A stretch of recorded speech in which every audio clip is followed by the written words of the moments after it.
So, Kay, we had a pretty good weekend. We played a little bit last night Hmm. through the Discord. I know that you and Lucius were playing through some Warhammer. We do have Hmm. the review up on the site today, but Indeed, we do. more importantly, I understand that that you get your hands full today. So Oh let's have boy. a great show, man. And we got a special one today. Okay, I cooked up something good for us here, Kay. Okay. Uh, Okay. Basically, we're just gonna talk console gaming. We're gonna talk console history amongst us. Okay. And to start things off, right, Kay? To start things off, want to say happy birthday to the Oh Dreamcast. wow. Wow. I Okay? forget, man. So do you know? Do you know? And shout out to one of the great community members. I forget the gentleman's name. He sent it to me in the DMs. I have like I'm a collector of consoles. I think you know that. I have like every Mhm. single console almost known to man. I Yep. have been on the hunt for the black Dreamcast, the sports Yeah. packet A Sega Dreamcast. I've Sports. been on the hunt for that, the Hmm. Sega Sports Pack, and one of the gentlemen was kind enough to share one with me inside on eBay. They run it for about $250 right now, and I was Mm, just so close to hitting that button. okay. I loved this system, bro. I loved this system. It was my favorite for so long. Oh We're, my we're god. we're gonna talk about systems, okay? And we're gonna get into that a little bit later on in the show. It's gonna be kind of our main talking point today. But yeah, man, I personally didn't have a Dreamcast at launch. I was in that period where You, yeah, I Mr. Sega Stan, I Mr. Blue Blur on my I back. Come I on now. didn't have one because unfortunately my mom couldn't afford it. Understood. I Understood. Yep. was super jealous of everyone. I was about I want to say I think I was in 11th grade when the Okay. Dreamcast came out, 10th or 11th grade. But I was lucky enough for one of my good friends. He did pick one up, so I would go to his house and play the Dreamcast. And I remember when he first told me, "Oh, you know that you can go online with this thing." I'm like, "What do you mean? What is that?" He's like, "Yeah, I can play against other people." And I'm like, "No way! How do you do that?" And he because of him, then I started telling started telling my mom and my stepdad that I needed a computer, and that's eventually how I got my first HP PC with America Online. A big contributor to that was him sharing all that information that you can chat online with people and all that. That got me so interested. And Mhm. also, believe it or not, WWE. WWE, which back then was WWF, they had launched their website. And little fun fact, the WWF website, because they used to be WWF back then, was one Of of the course. most visited websites on America Online through the internet. And they generated a lot of traffic through there, as well as Hmm. the early gaming sites. That's where I would kind of, the early days of this stuff before I ever dreamt that I would be on a show with you, talking about games. So Yeah, yeah. I did not own the Dreamcast. Were you a day one owner, early adopter of it? Did you have any So during its yeah. peak? So as some may know, gaming was not really a pivotal point in my childhood, right? So I would watch. I'd be that kid in the mirror in the window watching as all the people playing outside having a good time and wondering if I could do it too. African parents, religious upbringing, Mm, um, a really interesting combination, a stew, if you will, of this will rot your brain, right? So yeah, of my course. my mother would buy me one because my mother and my dad divorced when I was real young. So my mom would buy me one, my dad would hide it. Then my mom would buy me something else, and then my dad would hide it. And I then remember. she got me, yeah, and then she got me like a Game Boy, which like that's where my love for Tetris grew. But long story short, eventually I traded my Game Boy for a Game Gear with a buddy Okay. of mine at school, right? Oh, And you that's a have to good make choice you made there. Let me it's a tell good you. trade, right? It's a good trade. And we traded it for about a year before I traded it back. And then Okay. ultimately when I moved to the States in 2001. The first console I bought was a Dreamcast, right? And it was a used Dreamcast. But I was like, hey, I know these games. I'm playing these games. Like I am Jet Set Radio. That's me. So I bought this game. Here's the mistake that I made. Okay. And I mean, in hindsight, it wasn't a mistake, but here's the mistake I made. So 2001, I move out here. I buy a Dreamcast, a used Dreamcast at the time, and I'm having a good time and all this. And at the time, I'm like, one day I will start working in tech. One day I'll start working in the places that I want to work. But before then, I just got to get in where I fit in. And my dad used to work for FedEx, so he got me a job like handling packages at a FedEx shop, right? Gotcha. And it was like during Christmas, and it was horrible, and cold. And this is New England, so it's like below freezing, and you're out there by yourself in the cold, shuffling like packages and whatnot. So the first job I went for, I happened to be walking through it, and shout out to my New Englanders out there, my Rhode Islanders out there. I happened to be walking through the Providence Place Mall, and I walked by a store called Electronics Boutique. Oh, okay. EB Games. And then, and at the time, it wasn't even called EB. It was just straight up Electronics Boutique. It hadn't gotten the name yet. You're right. Yeah. And then I happen to walk by, and there's a kiosk standing there, and there are 15 people around that kiosk, right?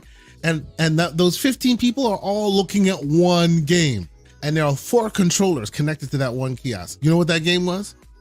Was a man. That was a dude who's driving a warthog, and 3 other people in the damn warthog. Halo Combat Evolved. And I was so shook by that game that I went home.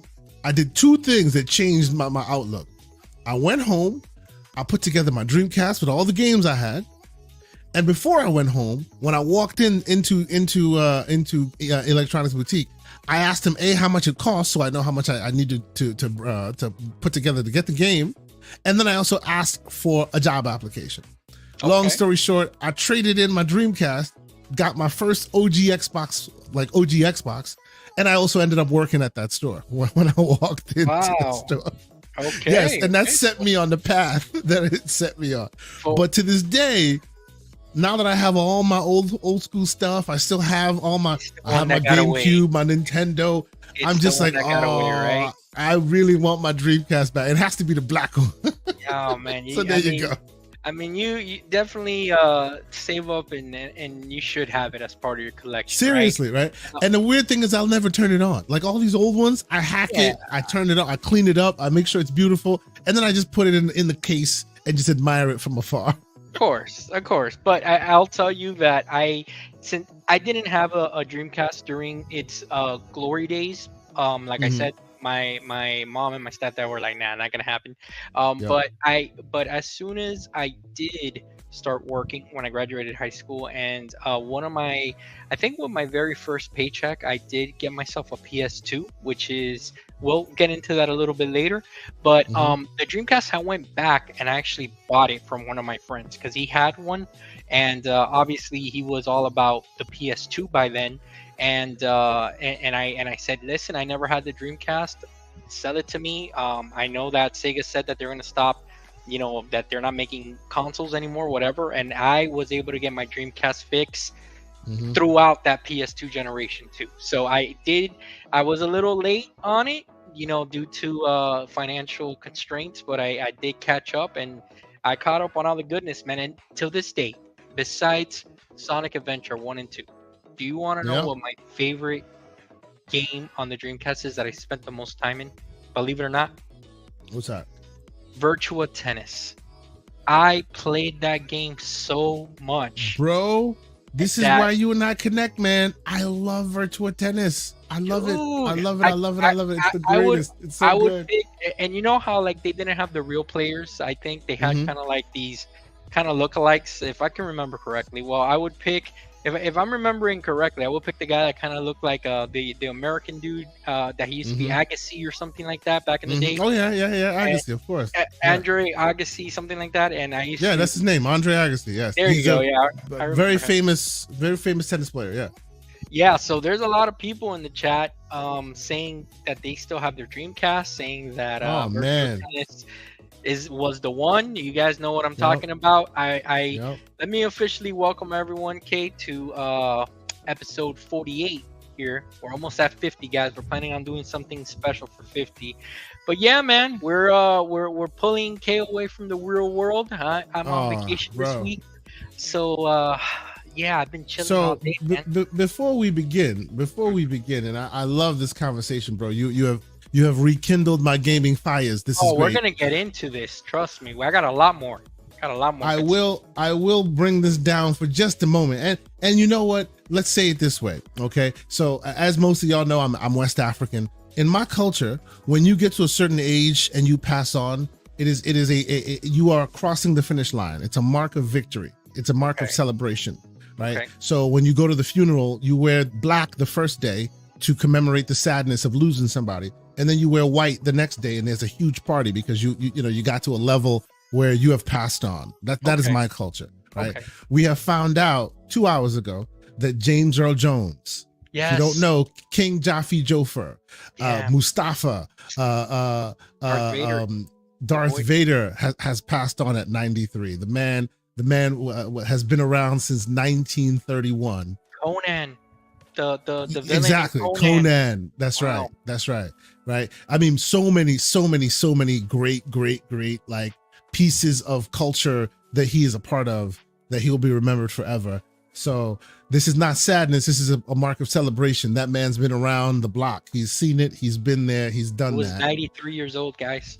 So Yes, sir. he's definitely lived a very long life and very successful. One of my all-time favorite voices in media, an actor. Absolutely.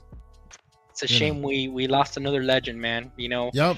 But salute to him and his family. I saw that, and the older you get, the more you see your heroes slowly pass away, and it's just sad. And this was inevitable, of course. But again, the man has gotten to the mountaintop. He has crossed the finish line. So it's a mark of celebration. So absolutely celebrate the man's legacy.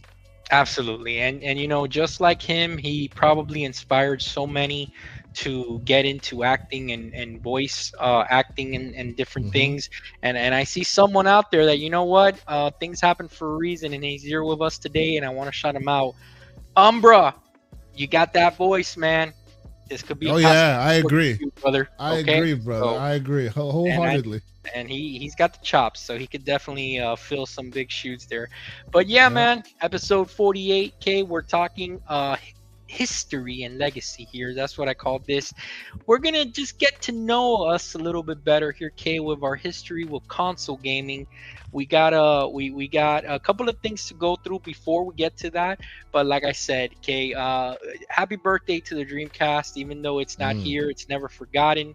And here's some fun facts for you guys, right? So as you guys know, whether you owned it or not, we do know that the Dreamcast controller kind of inspired what is now known as the Xbox controller, obviously, because kind of Microsoft and Xbox picked up the baton where Sega kind of stayed, and they even picked up the button layout and all that good stuff with the Y layout and the button, the A button, and everything is the same one, and it's the same way.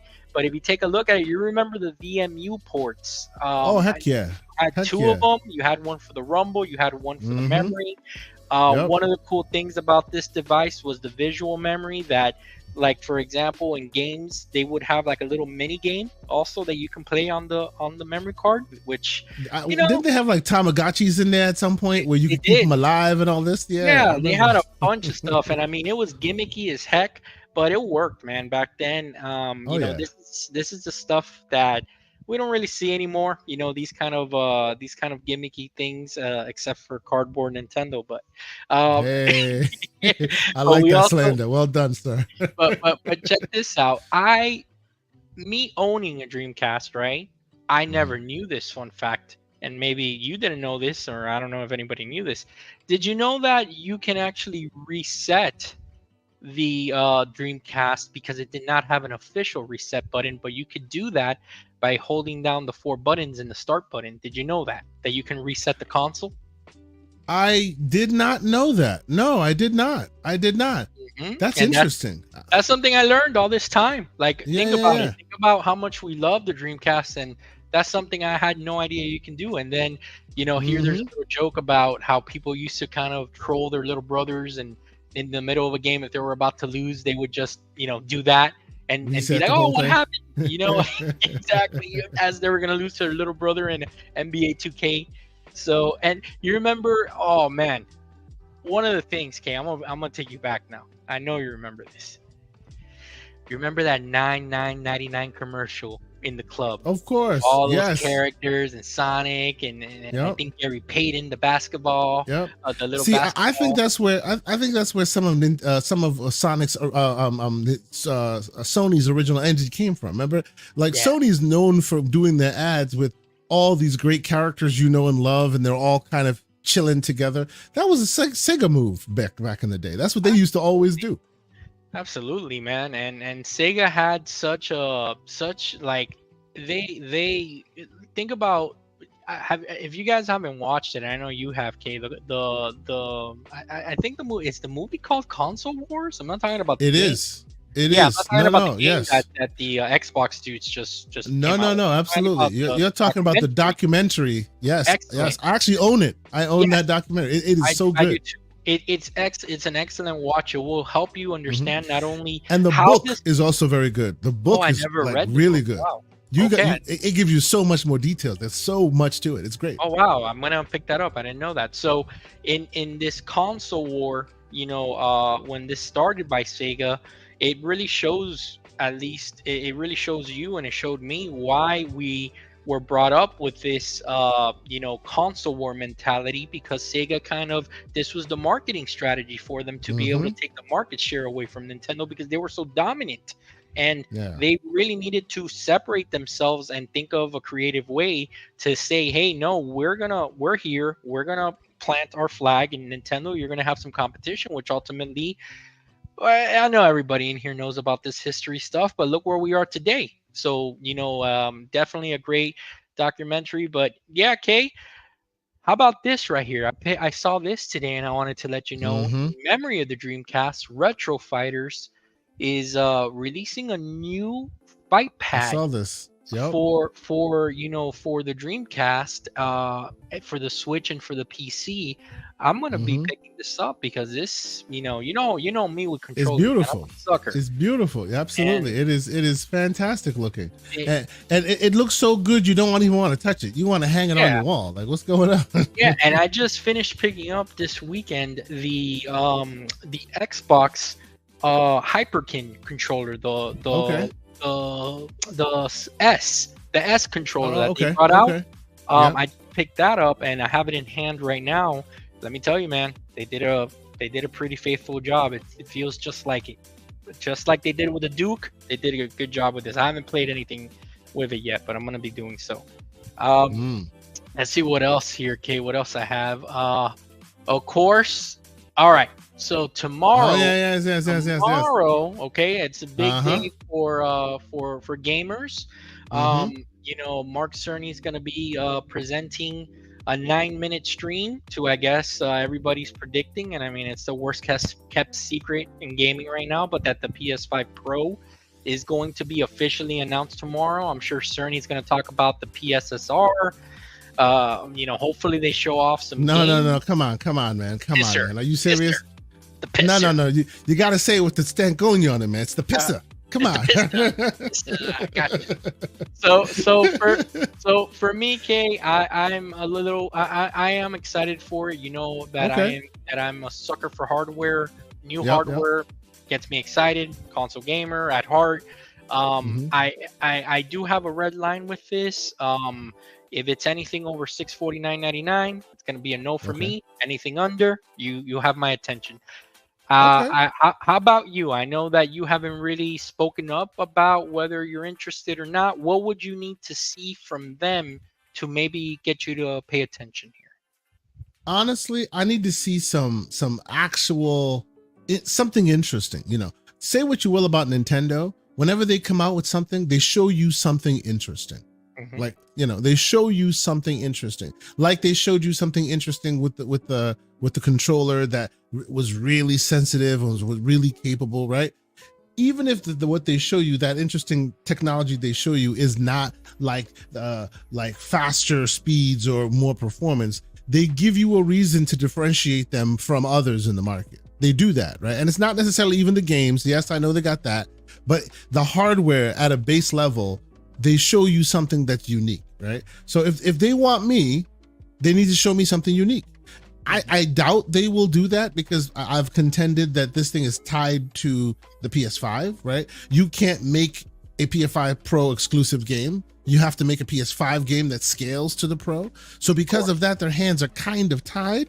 So what can they really show me that will be really unique? But hey, you never know, right? Yeah. They could come out of left field and swerve on you, and now we're all paying attention. You know, I mean, from a standard speeds and feeds, I want the best gaming experience. I have that. I will have that for many generations on my PC.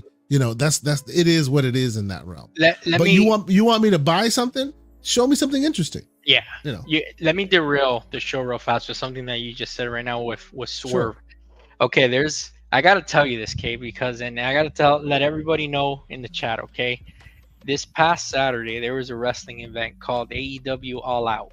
Okay. Okay. There's one of their top stars right now. His name is Swerve Strickland, and you said the word swerve, so you made me kind of remember this right now. Okay, he fought a gentleman called Hangman Adam Page. Okay, and they fought inside a cage, and the story is that they kind of had beef for over a year, and it's been very personal. It's been home invasions, burning down of homes. So they've taken it to the personal level. Of course, all storylines, everybody knows that, but it's gotten to this point where this is their third match, right? Okay, I've been watching wrestling my whole life, and when I tell you that this past Saturday, that was one of the most violent matches I have ever seen. For me to say that, and I've watched the legends, Cactus Jack, Terry Funk, Ric Flair, Dusty Rhodes. I've watched them all in Hell in a Cells and all these gimmick matches, right? Barbed wire matches, Sabu, all that stuff. This thing was cinema, and it was so violent. Just to give you an idea, how would you feel about watching a human being power bombing someone on a center block? Okay, there was that in the match. There came a point where there came a point where, of course, there was the chairs and all the stuff that they always do, the weapons and tables and all that stuff. But there was also a point in the match where Swerve Strickland has a grill in his mouth, right? So Hangman takes out the grill, takes out this syringe, I don't know from where, okay, and just injects them in the mouth, all right, and the needle goes through his lip or whatever, and just nails the biggest chair shot on top of the head, which that's taboo nowadays. You're not supposed to do that anymore. And it was the most violent match, and you just reminded me of it, and I just wanted to give a shout out to AEW and any of my wrestling fans. If you watched it, it was a big night for wrestling. Okay, so let's get back on. But real quick, to what you were saying, I always wonder, right? Like there was a time, right? A lot of people go, "Oh my God, Santa Claus isn't real," right? My problem was, "Oh my God, WWE is actually entertainment." I think I was 14, 15 or whatever. I don't know. I remember when I discovered that. My question always is, after they beat themselves senseless like that, do they go in the back and go, "Yo, good job, bro"? While they're nerd, kind of crazy. I think so, because the whole thing, the camaraderie between it is that they just want to put on a great show for the fans. Put on a good show. I get that. And they want to put on a great show, and they get motivated by just being in the annals of time. You know what I'm saying? And this is going to be regarded, I'm telling you, as one of the best matches in that company's history, because it was, not only has the rivalry been epic, but it was crazy. And so we got OPM here. He brings up a good point here at what he said you discovered. Console wars weren't real. I don't think some people have discovered that. Some people haven't discovered that. What do you mean, OPM? What do you mean they're not real? Okay, what are you trying to do? Before we get off this wrestling topic, I'll just say, if you are a fan of old school wrestling, and I know I'm not saying anything new to the wrestling connoisseur on this panel myself, But if you are any kind of fan of wrestling and what they do and how they do and all that, watch The Wrestler in 2008. Yes. Oh man, one what of a the great best movie. movies. One of the Yes. best movies. Anyway, let's move on. That was Mickey Rourke's comeback. Mickey Rourke, yeah, Yeah, yes, that yes. was a great movie. Yeah, Great movie, yes. So okay, I derailed the show, but let's bring it back now. Please, So please, what yes. what you were saying about the PS5 Pro here, imminent announcement. Now we're in a group, K, where it's a bunch of us. At the moment, I've been scoping, and I am literally the only person. You're the only one who's excited for it. Yes, you're the only one who's legitimately ready to drop coin. Yes. Yes, and here's the thing: complete fraud, because I don't need this. 100% understood. The justification in here for myself, right? Because you always have to justify your purchases and what you do, is that you know what? I at least I'll have the PlayStation first party games in the highest performance that they can be released on that first day. That's it. That's really the justification. Okay. Yeah. So but let's be clear. Let's be clear. As much as I'm saying I don't need it, and I don't, right? Even next gen, the PS6, I won't need it. The next Xbox, the two Xboxes, the two PlayStations coming in the next 10 years, I won't need them. My 4090 will do better than that. Yeah. Chances are I may find myself with one of these things at some point, because I'm a content creator, and you got to be about that life, right? I can't. Look. But honestly, I will tell you, the Technolust will get me probably if it's worthy. That's what I call it. That's what I call it. It's called the Technolust, and that will either get me or the combination of, hey, they start saying that these games can do something different, or like I said, you're offering me something unique, right? Then I want to see it so I can talk about it. So we shall see. I want them to take my money. You gotta read Floodzilla here, man.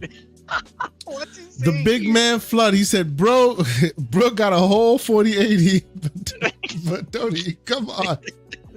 Don't peasant out. Yikes. You know? I mean, he's not wrong, but I mean, listen, fraud alert. I'll bring it out every single time. The hardware gets me excited. But remember, though, I got that red line. If they surpass by a penny, it's a no for me. When the Switch came out, right? It did things that, even though you knew damn well that your hardware could do way better, as from an actual hardware perspective, you still wanted to do that. Why? Because, hey, it feels like there's ice in these controllers, and it's so sensitive, and it shakes, and all. Like, they do unique things that make you, the game lover, want to experience it. Right? It doesn't necessarily have to be speeds and feeds. You know all they got to do tomorrow to get me excited? Two things. Well, you're already in the bag. You've already admitted it. But two things, and I think that a lot of people will also be caught in the fraud alert, just like me. Okay. First, release at the suggested price here, and not do a crazy $700, $800 thing, because that's just nuts. And secondly, just show the Venom trailer, man. That's it. Just show the Venom trailer and say Spider-Man DLC Venom coming soon, coming on release on this thing, and you got our money. It's that easy. See, but what they won't tell you when they show you that Venom trailer is that, first off, it's coming to the PS5. We know that. It may be coming to the PS4, and oh, by the way, it comes on PC and it'll run better on PC. But they won't tell you any of that. Later on. But again, let's focus on are you gonna play the game in the beginning on day one, or are you gonna wait? So let's focus on that. But we know the truth. And look, the truth is this: Astrobot, I've had it pre-ordered for weeks already. Okay. I kind of had a busy weekend. Had a busy Friday, so I wasn't able to sit down and play it until today. Today was the first day that I played Astrobot. So even in saying these things, sometimes I'm there day one, and I don't even have the time to play day one. So it's just whatever, man. It's everybody has their things. So yeah, let's see what Cerny and company do tomorrow.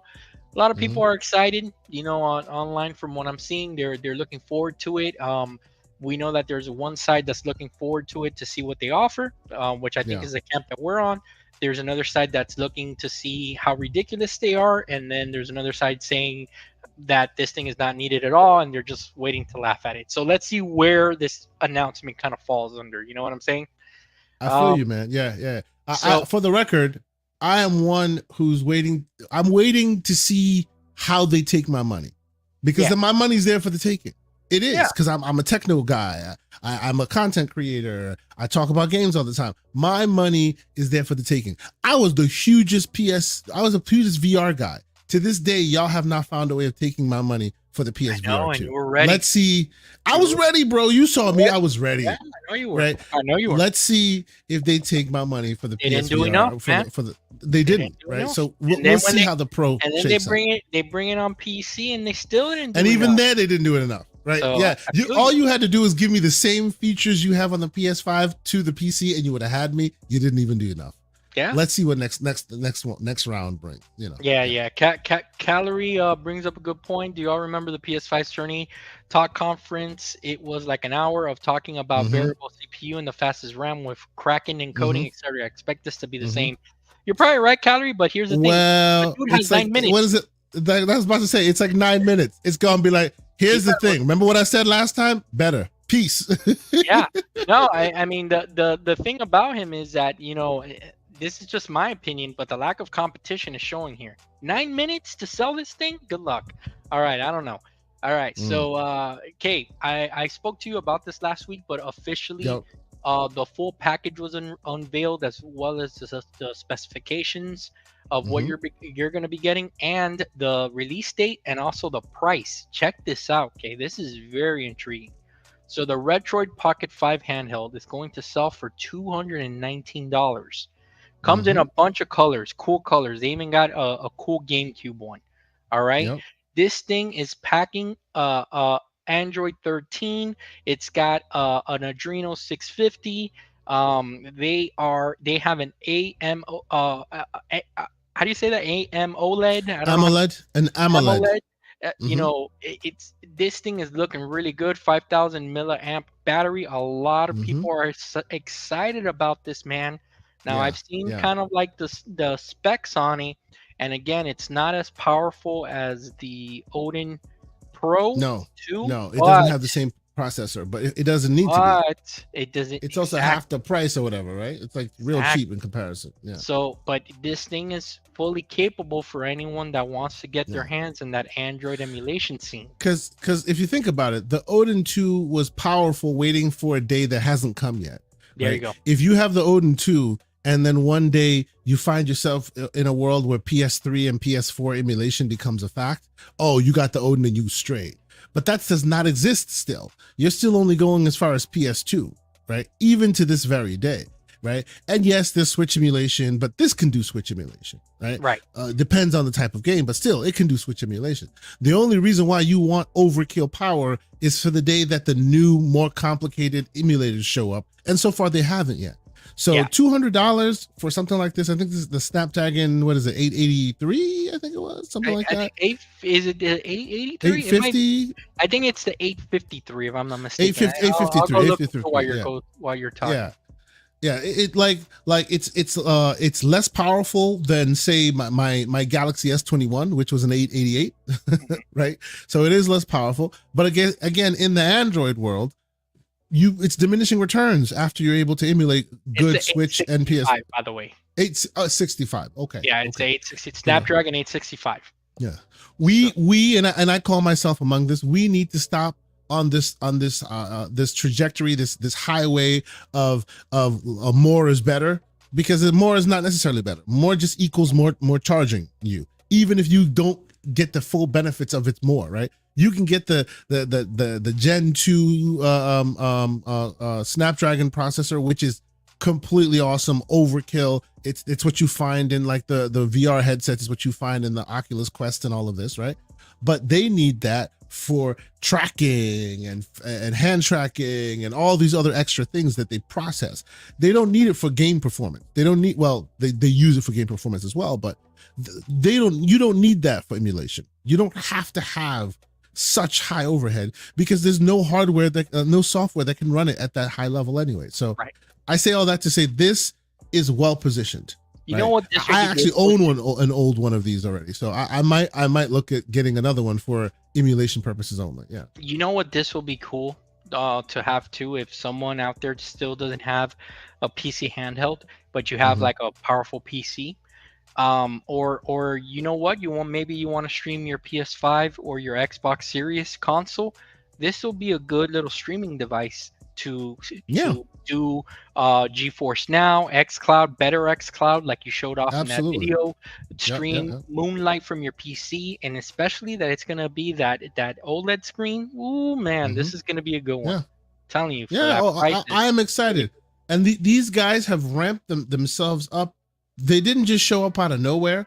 The five is a five, and actually it's not a five because they usually release the Retroid Pocket 1, and then the 1S, and then the 2, and then the 2S, and then the 3, and then the 3S. Like, they've released many a handheld. They have taken a lot of learnings. These are bespoke creators that have been in the market for God knows how long at this yeah, point. they know So, what they're doing. you know, They yeah, know what they're absolutely. doing, and they're definitely a trusted brand when it comes to the emulation side of the house here. Check Hmm. this out, just real fast, just to tell you some cool things with this device, right? And Yep, they yep. really thought outside the box here, or they really did. So check this out. We already talked about the performance a little bit, but let's talk about some of the features here, right? This OLED screen, all right, zero bezels. You get from top to bottom, it's pure screen. It's Okay, all screen. Yeah, yeah, yeah. all screen. So yes, it is 5.5, which is, in some people, especially when you're coming from those 8.4, 8.8 devices like me and you have with the 1X players. Yeah, it's a Hmm. downgrade, but you know what? Again, it goes with what you're trying to do here. So for emulation, it's perfectly fine. Check this out. So they also have where you can customize the controls, and I'm going to tell you why that's important. Let's say that you're playing, let's say that you're emulating Switch, right? Hmm. You want your layout, your button layout, to match the Switch layout, and you can change the buttons to do that. Okay. Yep, It yep. also has Hall effect, Hall effect sticks for no drifting. Okay, so, or Yep. for, you should drift less, Which, in other words. which, fun fact, guess which console first had Hall effect triggers and sticks for no drifting? Which one? Happy birthday Dreamcast. It was the first one to have That's that. right. You're right. You are correct. You are the first one to do that. You are correct. It comes with standard 128 gigs of storage, but that's fine. I mean, you can just put an SD card in here, micro SD, Yep. which you have to. The Wi-Fi 6 is going to be perfect for the idea that I'm giving everyone of streaming your content to Yep. this thing. Yep. Very good. And another cool thing that they said is that it will have official OTA support for incremental software upgrades. Hmm. And on top of that, there's also rumors that you're going to be able to put custom OSs on this. This thing is looking like a winner. It really is. Yeah. And Yeah. those colors are, like I said, they have like a classic, like a GameCube one. They have one that kind of mirrors the SNES, and you know how these companies do. They're doing good stuff here. All right, Kay. So let's get on with the main event, man. We kind of got those little news tidbits out of the way. Let's talk about some consoles in your history here, Kay, because Okay. I wanna take you back to your memories and kind of celebrate, kind of like our upbringing, in gaming and all the consoles we've had. So this is how we're gonna play this out. I'm going to flip the slide. There's gonna be a console that pops up. Talk to me about it, whether you had it, whether you owned it, or your history with it, your favorite games on it, and we'll go from there, man. All right. Nice. Okay. Let's So go. our first one, Oh, OG bro. Xbox, man. Okay. Bro, don't talk to me about that, man. Oh my God. I will, and many people have heard me say this. My technical career, my technical brain started with this console. Which, I mean, to be fair, it started with the Dreamcast, because the reason why I loved the Dreamcast is because it was running Windows CE. Like, it was the first embedded version of Windows. It was running that. So I was like, huh? How can a console run like a proper operating system and not this weird bespoke thing, right? At the time, I was fascinated, but you could never really crack into the Dreamcast like that. Well, you could, but it wasn't the same. So when this thing came out, oh man, and we found out that it was running Windows 2000, we went crazy with this thing, man. Like this was the beginning of a lot of things for me. I think people have heard We used to add code to what is now known as Kodi. It was XBMP back in the day, Xbox Media Player, and then it turns into XBMC, Xbox Media Center. And of course, it's all because at the time, and of course, the statute of limitations already over. It has lifted at this point. It was running code that was copyrighted by Microsoft. You couldn't run code, like you couldn't be. We were modifying Microsoft's own code, which is a no-no. You shouldn't be doing that, right? So eventually, I think MS cracked down on them, and we all had to step away from it. And then they rewrote the whole program and they called it Kodi. And it's been what it is ever since, and that's where it is. So I will tell you. Think about everything that community and yourself contributed to this console. That how many ideas were borrowed, bro? For the talk about ideas. Xbox 360. Talk about ideas. I will tell you that there's a rumor, and we went crazy. Like we went crazy. People were young, dumb, and had no sense. I'm gonna keep it PG-13, right? People were, and I'm being hypothetical because I'm not sure if the statute of limitation has lifted on this yet.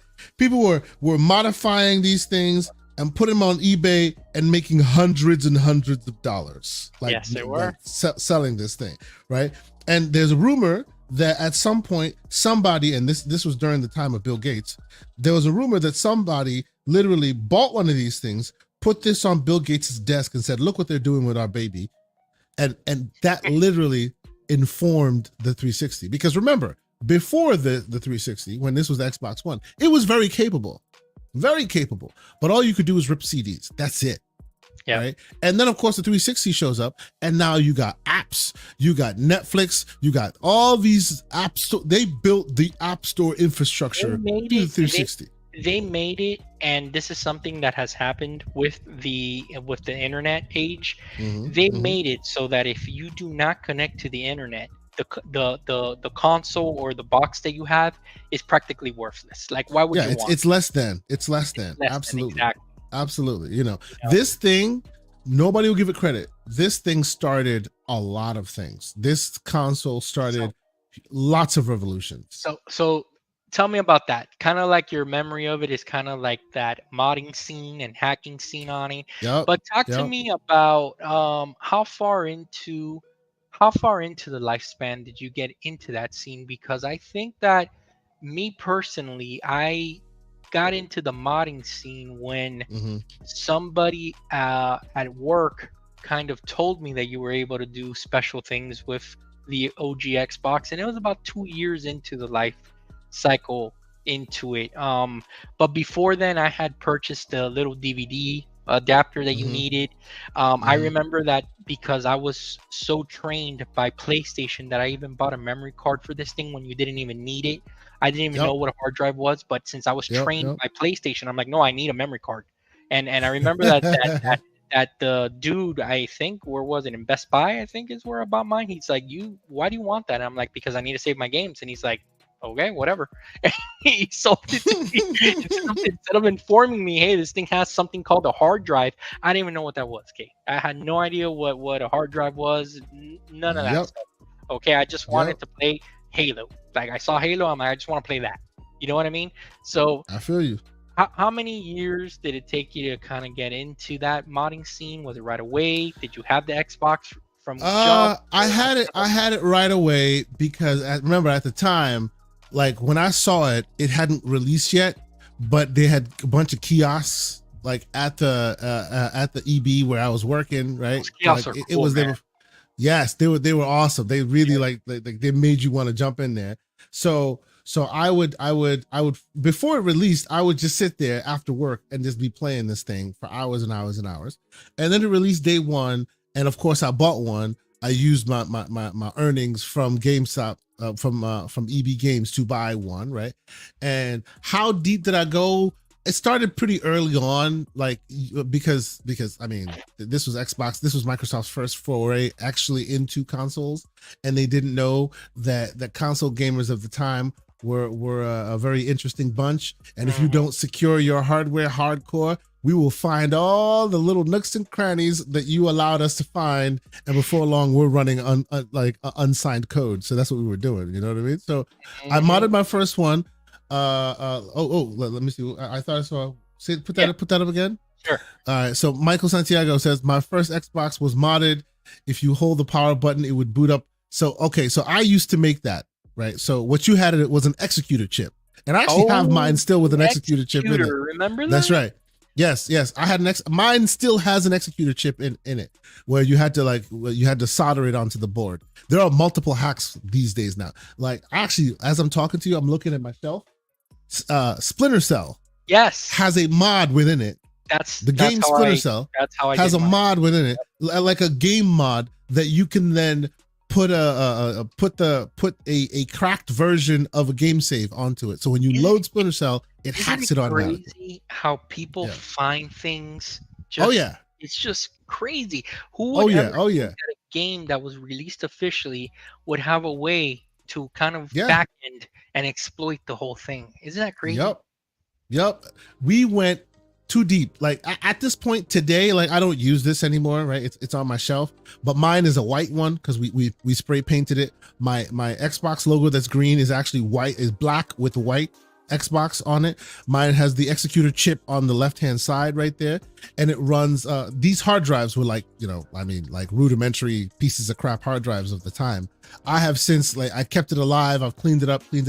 I have a converter in there that has it's still a spinning disc, but it runs SATA discs instead of the standard spinning discs. Okay. Yeah. And I think I have about 4 or 5 terabytes in there now. And it's just because, bro, this thing was the beginning of my gaming mental. Like I cherish it. Like if you hit the power button, if you hold down the eject button, the color changes to different colors representing the state it's in. Some of them, like there's a BIOS version, there's a standard version, there's a retail version, and depending on how you press the button, this version, don't bring it online. This version can hack a bunch of stuff. This version is for Media Center. I'm gonna tell you, we did a lot with it. I'm gonna tell you 3 things about this console. One of them is gonna make you crack up, but maybe you'll remember it. But there's 3 things that I remember like fondly. Let's see if you do. Number 1, tell me that you didn't think that the breakaway cable was genius. I think the breakaway cable is genius to this very day. Like to this very day. That's amazing. Dude, it's a no-brainer, right? Your mom would pass by, or your girlfriend or whatever, or your kids, and they would knock down your console almost, and that's historic. Screw all you Apple fanboys out there. Your MagSafe cable comes from this. Calm down. Dude, that's what happened. This breakaway cable was for me like mind-blowing, especially the first time that my mom was visiting and she passed by, and I'm like, Mom, baby, there goes the breakaway cable. I'm like, bro, you know what? This is genius. Whoever thought of it. It's genius. Absolutely, it is. Yep. Second thing. Okay, second thing. How heavy this thing was. This thing was a brick, dude. It was like you can smash someone's head with this Xbox. Am I wrong? Or if you think the PS5 is heavy, this thing is heavy, man. Okay. The reason why I can't be with you on that page is because I have cracked this thing open and I know every piece of it, like intimately. So I kind of understand every piece and puzzle of this thing. So let's see. At the time, hard drives were just heavy spinning things, right? And you didn't even get that much storage space. The power supply is built into the console, like it's literally inside the console. So that also added weight. There were pieces that made it heavy. It was an Xbox for a reason. You know what I mean? It's definitely a console for the time. It's that mentality of Microsoft that we're gonna try to make a PC for like a console. You know what I'm saying? Exactly. So yeah, man. And then the third one, okay, and you had a new one. So there was this unique smell that would come from the console when you first would turn it on. And I guess that the chips were getting warmed up and the plastics and all that. I don't know if you remember that, man, but I fondly remember that. Yeah. It was like if the plastic or something in it, the way that they kind of put this thing together, that smell, it was like, man, that smells like electronics. You know what I'm saying? I don't know, So man. It's let so me tell weird. you, I had that smell a lot because remember, I used to buy and sell these things. Well, There you okay, go. no. What some people used to buy and sell these Oh, yikes. Yikes! Yes, no, and hypothetically, so I lived in a house with carpet. Okay, now you'll see how left this story is going to go real quick. There was a time, and this is back when your boy didn't have that much grip. I worked for what I barely scraped by, but this was a passion, right? So I was selling, people were selling them, as it were, and then I bought like 3 or 4 of them, Uh, right? And have you and this is a pro tip for anybody, even to this very day: do not work on your technology while standing barefoot on shag carpet. oh, Be- yeah. because you're talking about the brand new smell. I literally had opened. I remember my girlfriend was there at the time. She was in my bedroom. We're hanging out, and I'm hacking these things. And I cracked this thing open. I opened the shell off. New car smell, smack you in the face that you're describing. Oh man, this is great. 3 of them on my floor. The It's first one right. I touch, you literally see the tracks going pop, pop, pop, pop, pop, Oh, wow. and then smoke. Yes, Wow. because I didn't have the damn strap on, and I was on a damn shag pause. carpet. You know what I'm talking about. Tech strap. Calm Whoa, down. whoa, whoa. Calm down. Calm down. What kind of You party know, were you having there? You need to calm yourself. Needless to say, $300 at the time, because that's how much they were. $300, $299, kind of up in smoke right in front of me. It was the Wow. worst. The worst. Yes, sir. Should have at least. He said, "Excuse me, pardon me." You should have at least been wearing sandals. Okay, not be barefoot. Calm down. So Calm you down. can get the grip. I mean so that you. All right. So okay. One more Mhm. thing about the Xbox, and we'll move on to the next console. Tell me about the Duke compared to the S controller, because let me tell you something. The S controller, when it came out, Mhm. I remember that I'm like, you know what? Why are they doing this? You know, why the Duke is fine. I've gotten used to it. It's no problem. But then I held the S in one of the kiosks that you're describing, and I'm like, yeah, now I get why they did that. Sir, And we know sir, that throughout time, it's kind of innovated itself to what it is. I will present you an unpopular opinion. As you were speaking, I went and I grabbed my Duke. Yes, I'm holding a Duke right now in my hand. What Today you is a think about the camless Duke? day.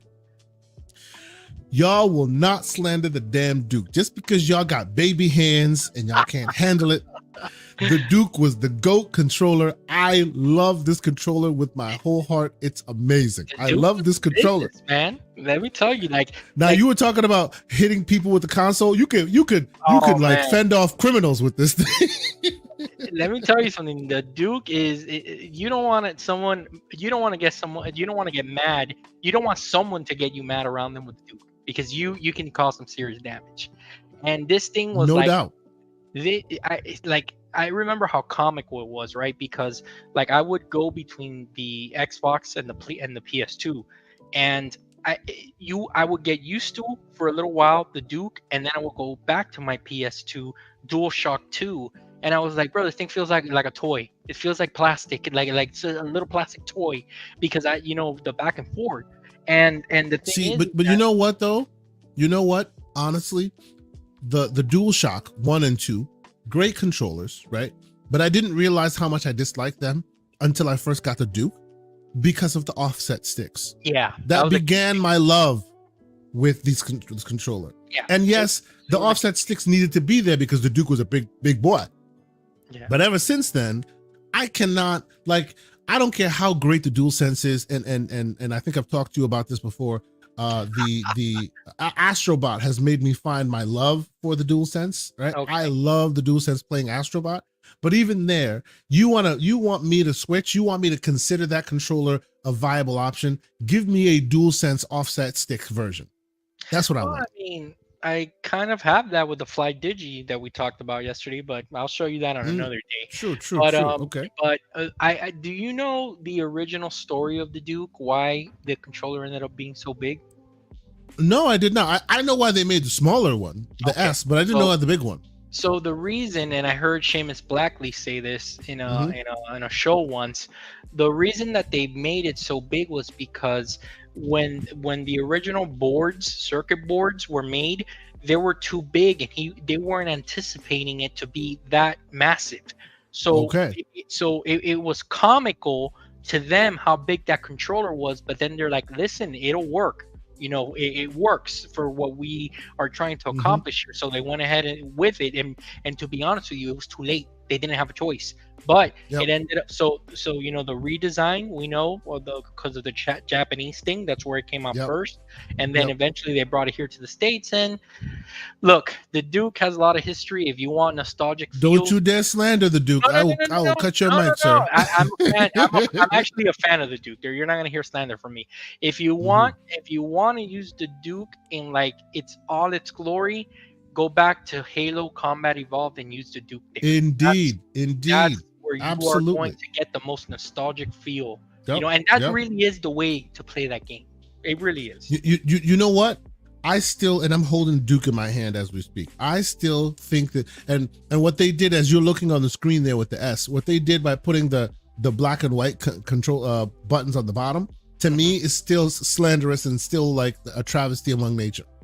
Because I remember the first time I'm in a cave in Halo Combat Evolved, and then I pressed that white clear button, For and the that white flashlight. clear button brought the flashlight up. Yeah. And to me, that was that was magic, and it never changed. And they changed the placement of the buttons, and it never felt the same. I don't know. Yeah, no, I know what you mean. I know what you mean. So, okay, we do have a super chat. Soil Tech The 199. great Thank one. you, sir. Thanks for being here. Please hit the like button, guys. That's true. And sub if you appreciate the content. We're just talking Thank you, gaming brother. We here. appreciate you, man. Thank you, man. Yeah, Thanks so much for always being here. He's always supporting. All absolutely. right, Kay. So Great, let's great move on guy. with the Great guy. next one. Okay, you ready? Mhm, I don't even mhm. remember what Yeah. order I put these in. Okay. Oh, okay. PS2. Uh-huh. PS2. Uh-huh. So, all right. So here's gonna be the question for the PS2, because I've really never heard your history with PS2, Okay. and I haven't really talked about my history here. So let's start with you. Were you a day oneer for the PS2, or did you have your Xbox first? Did you see the light when you got the Xbox compared to the PS2? Talk to me about those days. So, okay. Remember, this was all one step after another, right? So the Xbox was riding high. It outshined the PS1, right? And then the PS2 came, and there was that transitional period where the PS2 was there and it was competing against the Xbox One, and graphically it wouldn't really compare, right? Very well, right? Right, the Xbox version of the games were actually more. It was they looked better. They just performed better on the OG Xbox compared to the PS2. That's right. And then, of course, eventually they transitioned to 360. I joined the PS2 contingency much later. You know why? Really? Okay. Much later. I actually joined with the Slim. Why? Because the OG PS2, at the time I was working at EB, right? Like it was Red Ring of Death level scandal that no one ever heard about. Yellow light, right? It wasn't the yellow light. No. So what would happen? Sorry. What would happen is, at the time, they were trying to transition to Blu-ray discs, and they couldn't because it was too expensive. They could not make Blu-ray discs just the standard.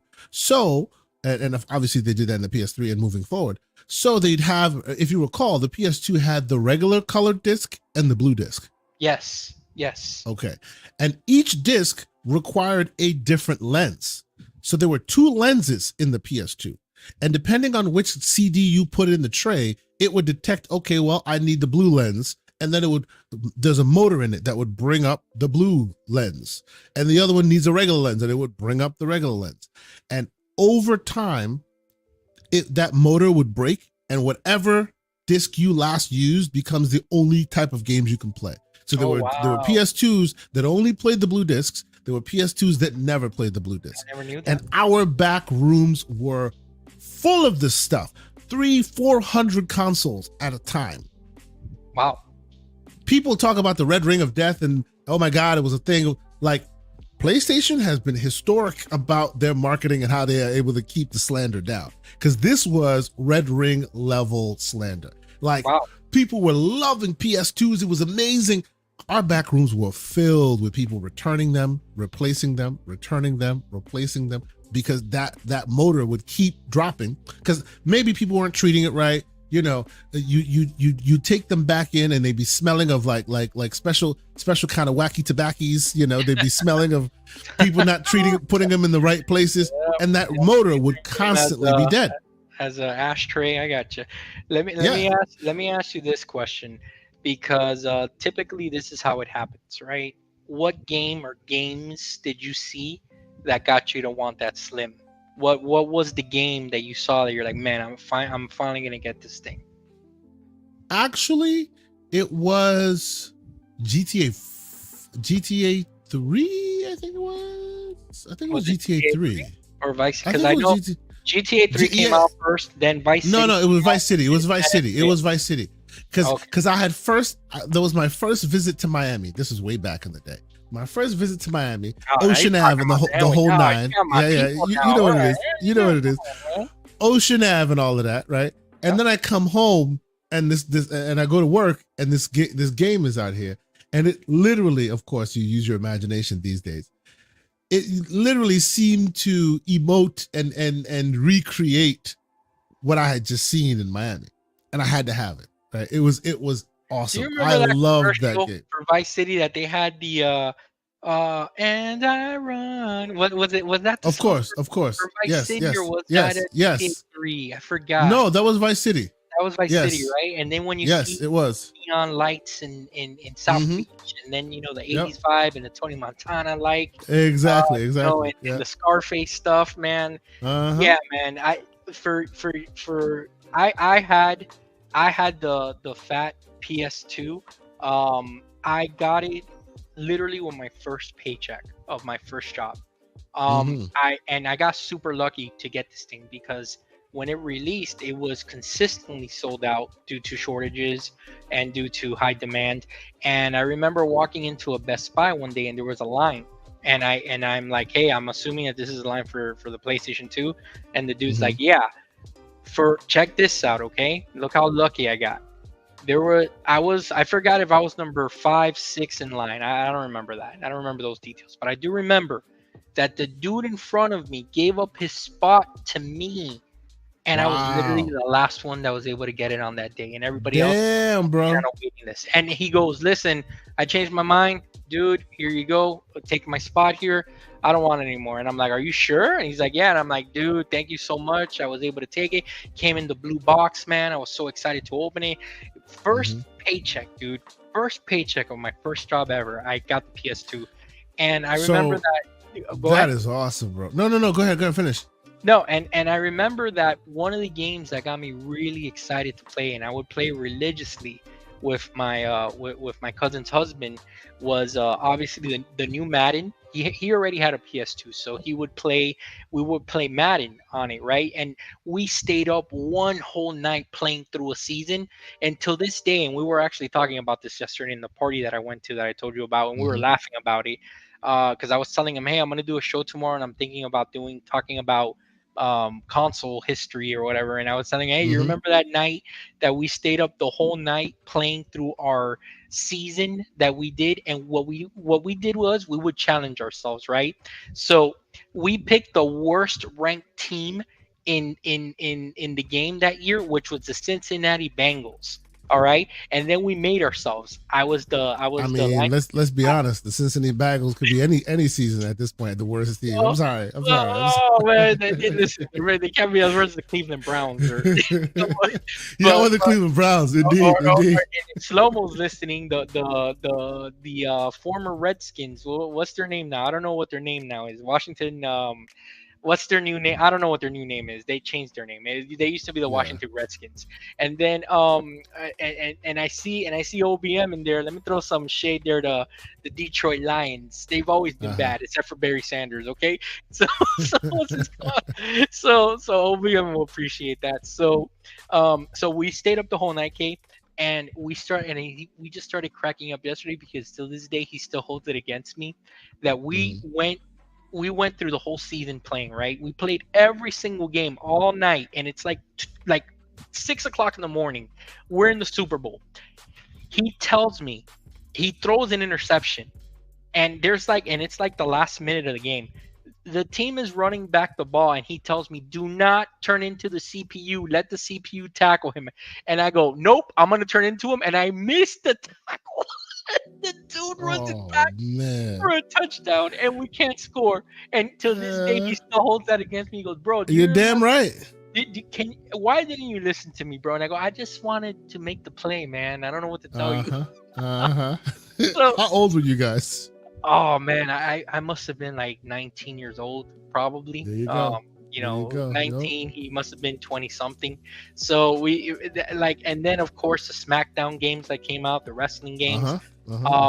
That first God of War game was huge when that came out. That was mind blowing. I remember I played that. Of course, the Grand Theft Autos and all that, but I did eventually upgrade because again, since I've been able to afford these things and not being able to have them when I was younger due to the situation. When the Slim came out, I traded it in, and I'm like, I want the Slim now because it's a new shiny, and till this day, I'm still the same way. Look at the PS5 Pro thing. So yeah, I feel you. I feel you. Did you ever play? Question: did you ever play Burnout 3 Takedown? Yes, excellent game. But I played that. I loved that game. Oh, you played on the Xbox? Yes. Okay, fine. Let me give you one more multiplayer and one exclusive. Well, actually, two exclusives. Tony Hawk Pro Skater 3. Yes, absolutely. Love that. I can close my eyes and remember all the button presses. I used to play that thing till my hands bled. Which one and was then two games. The one that I played the most, Kate, was the one that you were able to unlock Wolverine. Was it that one? Was it Tony Hawk Pro Skater 3? I think it was 3. Yeah, 3 had the most unlocks. It's the one that you can unlock Wolverine that I played the most. Yeah, Yep. So there's that, and then Eco or Ico. No, not the dolphin. No. Ico. You know, where the game where you have to. You never played that? Oh wow, PS2 game, freaking awesome. It was just a beautiful.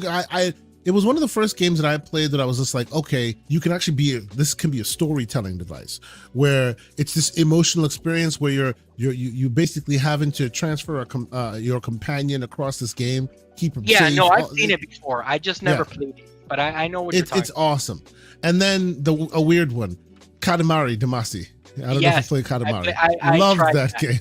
I tried that. It was fun. It was I remember I rented it, and it was all right. It was fun for what it was.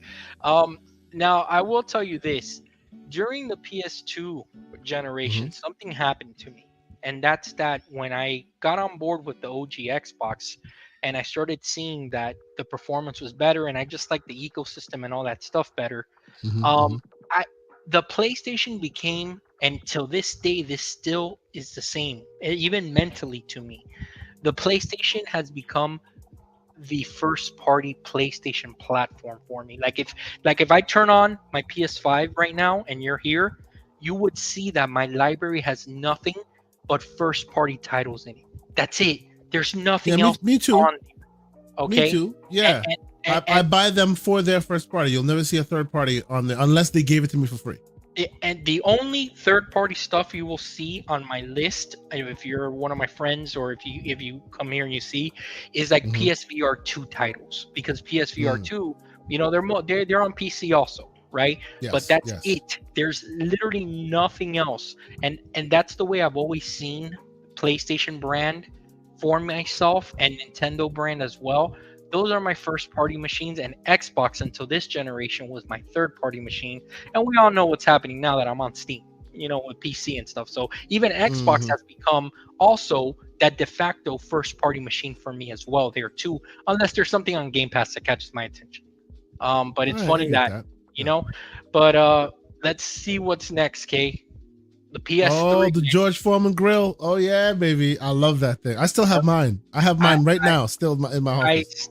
I still have, but you got the Foreman? You still got the Foreman? Yeah, this exact one. I have the one that has actual hardware level back compat. I've hacked the hell out of this thing. It can do so much now. Okay, so I got the PS3 when. Do you remember? Let's see if you remember this commercial because this commercial was awesome that they came out with.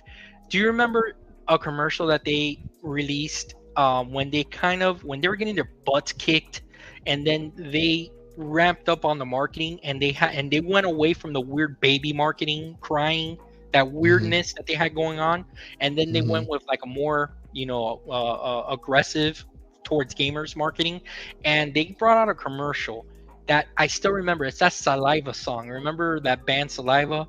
Yeah, Boom, do you want it? You remember that song, right? I do And remember, but I and want you to sing it. Keep going. Go ahead. Keep no, going. no, no, no. We want to, number one, I don't want to, make anybody's uh, ears bleed here, and number two, I don't want uh-huh. to get a strike on here. But it was "Welcome to the Show," that song, right?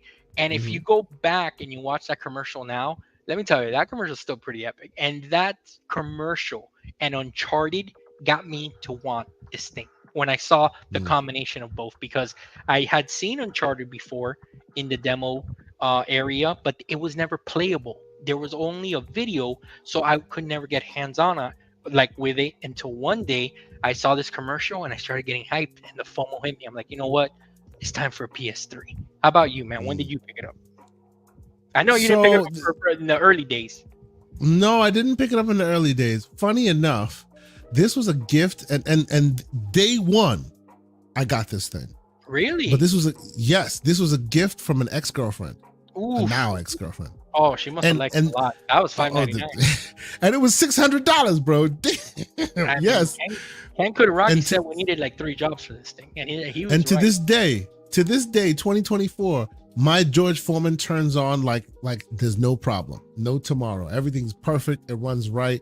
I have at this point, I have it running a lot of emulators. I have it running a lot of stuff. I have it booting into Linux Oh, you front have it ends and modded all of up. this. Okay. I got the whole thing. I got it, the whole thing like dealt with at this point. But it stuns me that my OG George Foreman, which I didn't pay for, it was an ex-girlfriend provided it to me. To this very day, if I were to go turn that thing on right now, I dust it from time to time. If I were to turn that thing on right now, it turns on. It runs righteous. You can plug in a USB. You can plug in an SD card USB stick in the back, and it will read off of it and play a bunch of games. And Oh, it's that's still cool. righteous. Did It you, was did, quality, bro. It was Yeah, quality. it was nice, man. It was very Yeah. elegant in the way that you would turn it on and the little beep, beep, and then all of a sudden Mm-hmm. the little ding, the little chime would come in, and you're like, whoa, am I about to Mm-hmm. listen to an opera or The something? only thing that I feel bad about, and people go, this is a very unpopular opinion, but you've already heard me talk about how I love the Duke. I needed that damn boomerang controller, bro. Screw this crap. Screw the Oh, DualShock 3. I dude, needed that boomerang controller. What you happened? know, What's you, wrong you, with y'all? you Y'all should know have that released the boomerang controller. Oh, hold on. I'm kind of spoiling here. We're not supposed to Oh go yeah. that far. Okay, hold on. I pressed the wrong button here. But Uh-huh. I want to talk about something I'm with. listening. Go ahead. Keep talking. I'm listening. Go ahead. Yeah, I'm gonna tell you about something with the PS3. The PS3 was the first time ever that I had really engaged in the console wars online.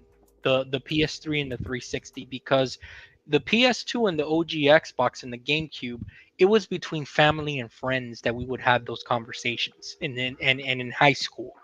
Finally transitioning to online chatter and forums were the days of teamxbox.com. I was in those forums. I believe it or not, I remember Tim Dog being there. That's how, that's how far back some of us go, even though that I wasn't a prominent member of this community, and I'm not on, and I haven't, ever done a show and stuff like that. I've always been around and I've always seen the conversations.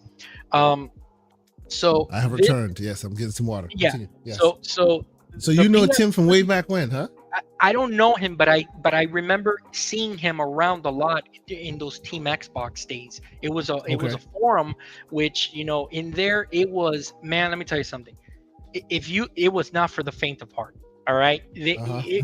dudes going back and forth, calling each other everything but son of God. Okay, and it was extreme in there, and people. But here's the thing: people knew their stuff, and then that's when I started learning more about the inside of the industry. And then I had listened to Major Nelson's podcast that somebody recommended there, and that's the first time that I had ever seen. Hey, wait a minute, like, wow, okay, so this is the company that makes this game.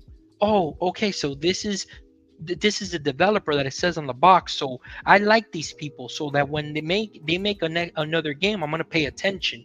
That is where this kind of started clicking for me, and instead of it just being a la carte like it used to be. Like it used to Yeah. be like, okay, yeah, this game looks good, this game looks bad, I don't care who made this. And of course I knew your staples, Capcom, etc. Of course, your staples, but like the little teams and the nuances is something that I never paid attention to. But with the PS3, okay, the E3 that they showed this thing off was the biggest disaster.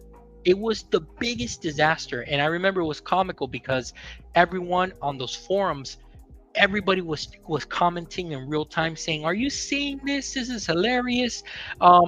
They're saying that this is based on real Japanese history, and there's giant crabs in the middle of the thing.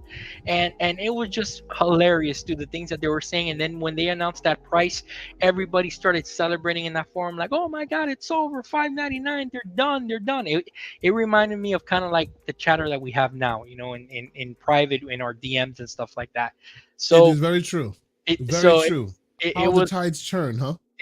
dude, it's just hilarious to me. And then the one thing about the PS3 that I remember is I do like everything about the 360 was so refined and ready to go, centered around gaming. And you can tell that the PS3 was centered more around entertainment, Blu-rays. Their online wasn't as robust. If you remember the early PSN days, it was a mess compared to the 360.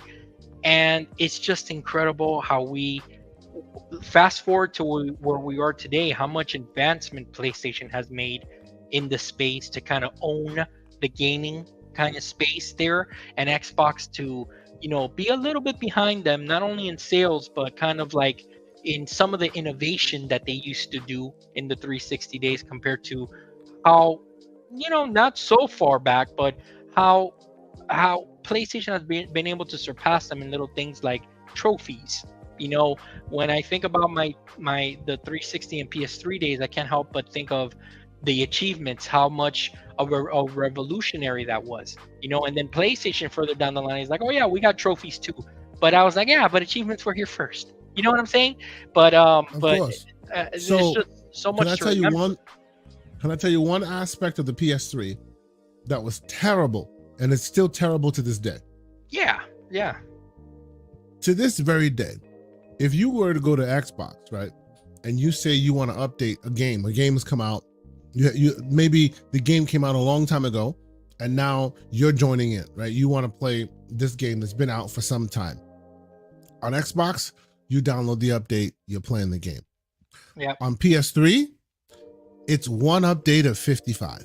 Oh yeah, I remember that, dude. It was so And it would go through slow. every update because it was sequential. Yeah. Right? One dependent upon the other. They wouldn't slip in the latest update, so you just get the latest and greatest from the top. No. If that game has been out long enough and every update has come out, if it's 100 updates that have come out since that game released, it's one of 100. Yeah, you're gonna be waiting a while. You're gonna be Man, do you know how many times I almost threw the PS3? No, I you're was so mad.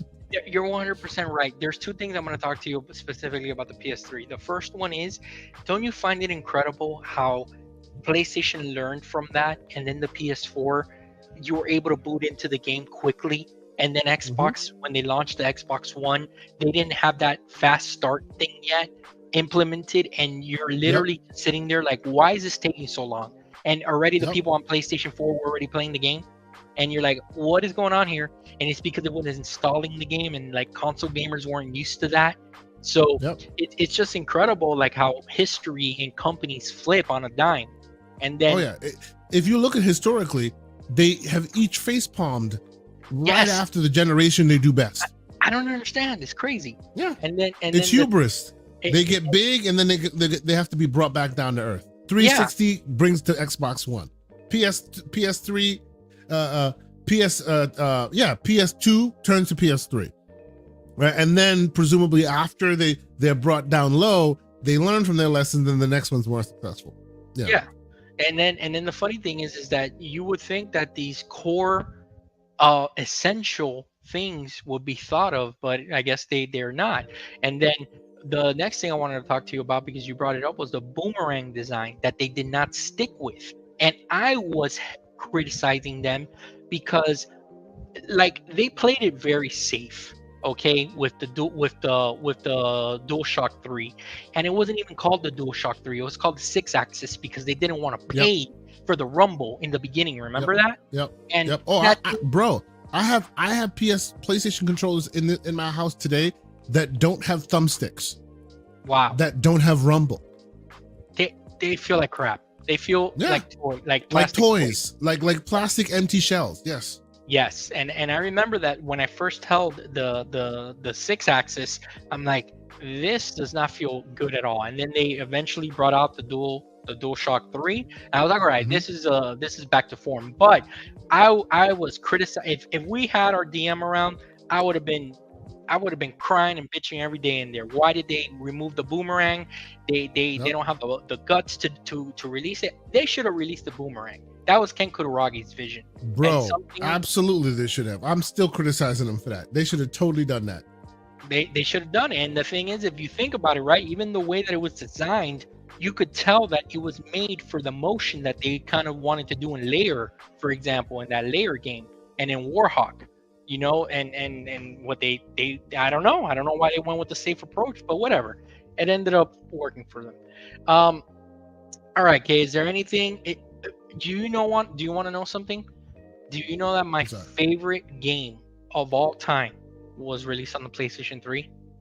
Oh yeah, what's that? God of War 3. Oh yeah, absolutely. I know you're a big God of War guy. Yeah. It is my favorite game of all time, number one. There's no other game that I have ever played that has made me literally pause the game and get up and just walk back and forth because I couldn't believe what I was seeing. And believe me, there's a lot of good stuff now. I'm not trying to say that, you know, nothing impresses me. No, I was impressed yesterday playing Warhammer with you. That looked really good. But there was something about God of War 3 with that Poseidon fight in the beginning, dude. Okay, we had never seen anything like that before. Oh, of course. These days, it's all. Everybody's all like used to all these things, but when they were coming out at that time, it was a revelation. No one had ever seen anything like it. It was bombastic to a ridiculous degree. People were just losing their mind. When that freaking Poseidon horse just comes out, dude, and you're like, what the hell is going on right now? And you're like climbing on top of Gia, and you're like going through it. You're like, oh my God, this is like, it was epic overload. Okay. And that's a fun fact for anyone that wants to know what my favorite game is of all time is God of War 3. Kay, anything else that you want to say about the PS3 before we go to the last one? I mean, I earned $25-$30 from the PS3 when they eventually decided to take away the Linux feature, and then they were like clash and action lawsuit, and then everybody signed up and they all got $20 back. Did you, since you were heavily into tech, did you buy into that whole cell thing that they were doing, that they were going to cure? I don't know. They were saying that. So the processor itself, right? The cell processor is far more powerful than the PS4 processor. Really? That's what it is. Yes. They downgraded from PS3 to PS4. It's good you bring this up. The cell processor was a powerhouse of epic proportions. The problem was it was very difficult to develop for. Yeah. Right. And also they paired it with not so great a GPU. You got to read this real fast. I'm sorry to interrupt you. Oh, Floodzilla, that's an interesting story. You're gonna have to tell us one day on this. Wow, story. Bro, we gonna have to have a chat. He says man. My pregnant wife destroyed my PS with a hammer. Damn, it wow. wasn't even by accident. It was like, come here with that thing. Wow. We got to talk about that one day, sir. Wow. Okay. You know, and notice what he said. His pregnant wife, not his pregnant ex-wife. So they worked it out. I mean, Amazing. Maybe maybe he had no choice but to work it out. I mean, she had the hammer after all. Oh man, I'll be sure to have a comment. No, it's just okay, honey. Whatever whatever you need to do. But yes, needless to say, the cell chip was a very performant chip. It was a very powerful chip. And actually, the plan was they were planning on, and they originally built that chip to actually go into their HDTVs, their really high end HDTVs, right? This was going to be the one chip that was going to be able to revolutionize how all these different things worked, and blah blah blah blah blah blah. Something about doctors too, the way they interacted with it, right? That they were going to be in MRI machines and like. They were planning on putting it everywhere. They literally were planning on putting them in guidance systems for missiles. Wow. And that's why, if you recall, I don't know if you recall that small bit of slander. At some point, the U.S. government was looking at stopping sales of this thing because, is it going to be in? They're going to put it in guidance systems. Maybe people with a. Yes. That was slander for like. That was a big thing for like 2 seconds, and then they realized it's not that big a deal, man. It's not that deep, you know. There were data centers. People talk about how Xbox is all innovating because they put like consoles in the data centers. There were data centers like full of PS3s. That's crazy, right? Just like how Game Pass is now running on Xboxes in the cloud. Yeah, the cloud, before it was a cloud, they had PS3s in the cloud because that chip was just that performant. And I remember that there was something that you can leave your PS3 on standby or something. Yes, folding home. That's what it's called, folding home. And you can still do that with any computer. You just have to sign up for it. And basically what you were doing is, I remember doing that too. Ridge Racer. Yeah. I remember that, but that was that. That was dude. That was that abysmal E3 where the Kez Harai. You remember Kez Harai? Kez Harai, of course. Yeah, that's when he goes, "It's Ridge Racer." And everybody's like, "What is that talking about?" I was like, "Get this man off the stage." Oh man, that was a bad moment. So folding home was basically the idea that you could take your the spare cycles is what they were, right? You're not using it. It's sitting idle somewhere. You can have folding home turn on, and then because there are problems that at the time could not be solved by common man, and the processing power was just too expensive to have like supercomputers and all that do it. So why not bring every console together and then use that to solve complex problems? Okay. And that's what they used to do with that. That exists to this very day. There are like really interesting projects, projects to cure cancer, all these other projects that require just computational power. So when your computer's idle, or in this case, when your PS3 is idle, it just lets you lend that power to the project, and then it uses some of your processing power for that purpose. Okay. Thanks for explaining that. I didn't know that kind of cell backstory. I just knew about the cell, but I didn't know that it was used for so many things. There's one more thing, Kay, about the PS3 generation that really stands out to me, and that was the format war that was going on early on between the Xbox 360 HD DVD and the add-on that they had, and then the PS3 with the Blu-ray, right? I remember, that the same. Think about it like this, guys. If you weren't around social media or you just weren't in the know back then, you know how now you go on Twitter and you see people hating and talking, debating whether Astrobot's as good as Mario, etc., whatever. That's the hot debate now, today. Well, the hot debate for a long time was whether HD DVD was better or Blu-ray, and you would, if we had shows back then, you would hear people capping for both, okay, because that's basically what we used to do. All right. And I was on the cappers on the side of the HD DVD. I hated you too. Yes, I was team HD DVD all the way. I have HD DVDs and the HD DVD add-on in my garage right now. Well, there was two reasons why I was an HD DVD fan. Number one, it's because it was cheaper, and number two, it's because the studios that I preferably liked movies from more were signed onto the HD DVD side. Yes. But then I still I still remember the day that the announcement was made. I think that Disney had And we signed. lost the fight. It was over.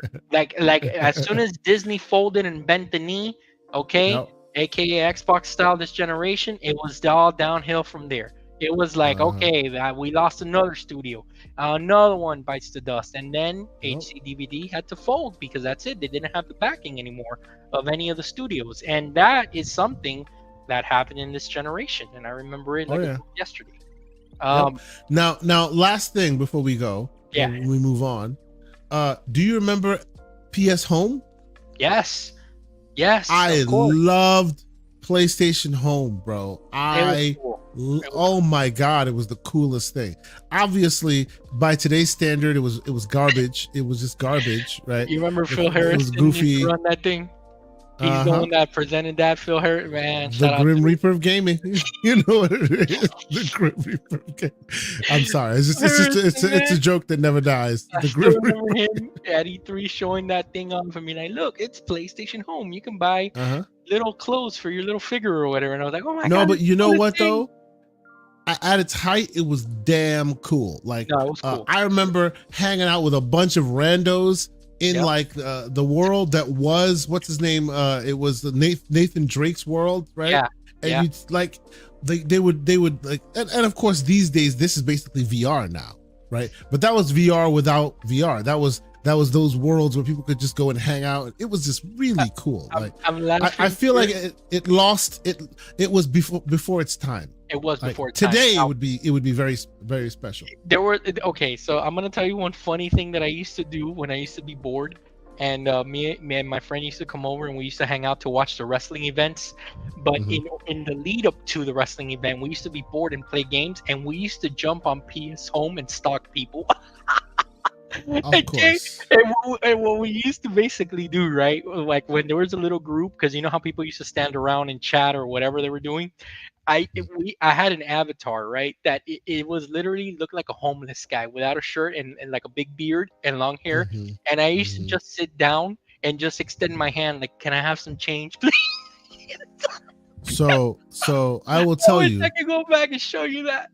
I will tell you, if you're a fan of that, I suggest you either I don't know if you still have your Oculus Quest or if it's on PSVR 2, but there's a thing called VR chat. I don't know if people have heard of it.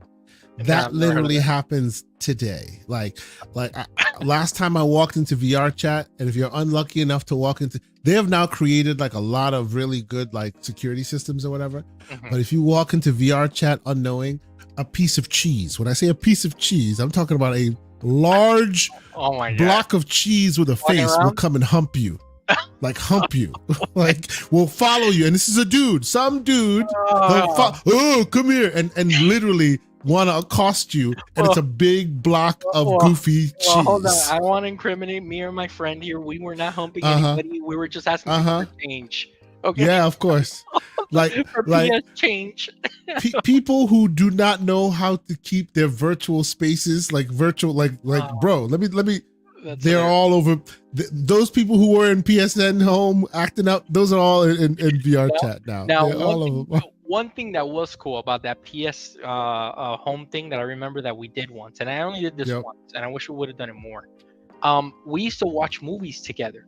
So, like for Mhm. example, we watched the movie one time. I think it was, man, what movie was it? It was, I think it was Constantine that we watched. Oh, one of great movies, bro. Love that. Yeah, movie. me and three other friends, because you can set up your Mhm. apartment however you want, and you're able to put like a big screen or whatever, and then Bro, stream you movies you to it. keep saying this, and all of this is in VR today. Like Yeah. all of this today, big screen. It's called big screen VR. Go in there. You can set up your living space however you want. You can invite people over. You watch movies together. Throw virtual pretty cool. popcorn at each other. It's That- really cool. That is pretty cool. And I know that the next thing we're going to talk about had Mhm. Netflix Party 2 that I used a couple of times, and Yeah. then they took it off, which I don't understand why they did, but whatever. And then the last thing, I do Mhm. remember that the PS Home, one of the cool things that it did, Kay, if you remember this, is that they would bring E3 to the PS Home. Uh-huh. So whatever their floor plan was, It You was can walk literally around in it. you can rock around in it so that if you Hmm. couldn't attend it, you can attend it Yep. virtually and then play the Yep. demos and download them. I thought that You was see, and this is why I keep saying it's VR, because that happens in VR now. Anytime there's a big conference, you can literally go into their world and they build it virtually and you can walk around it. And now you don't Yeah. get to play the games, but like this is me telling you that they pay a lot of homage and a lot of respect to PlayStation Home.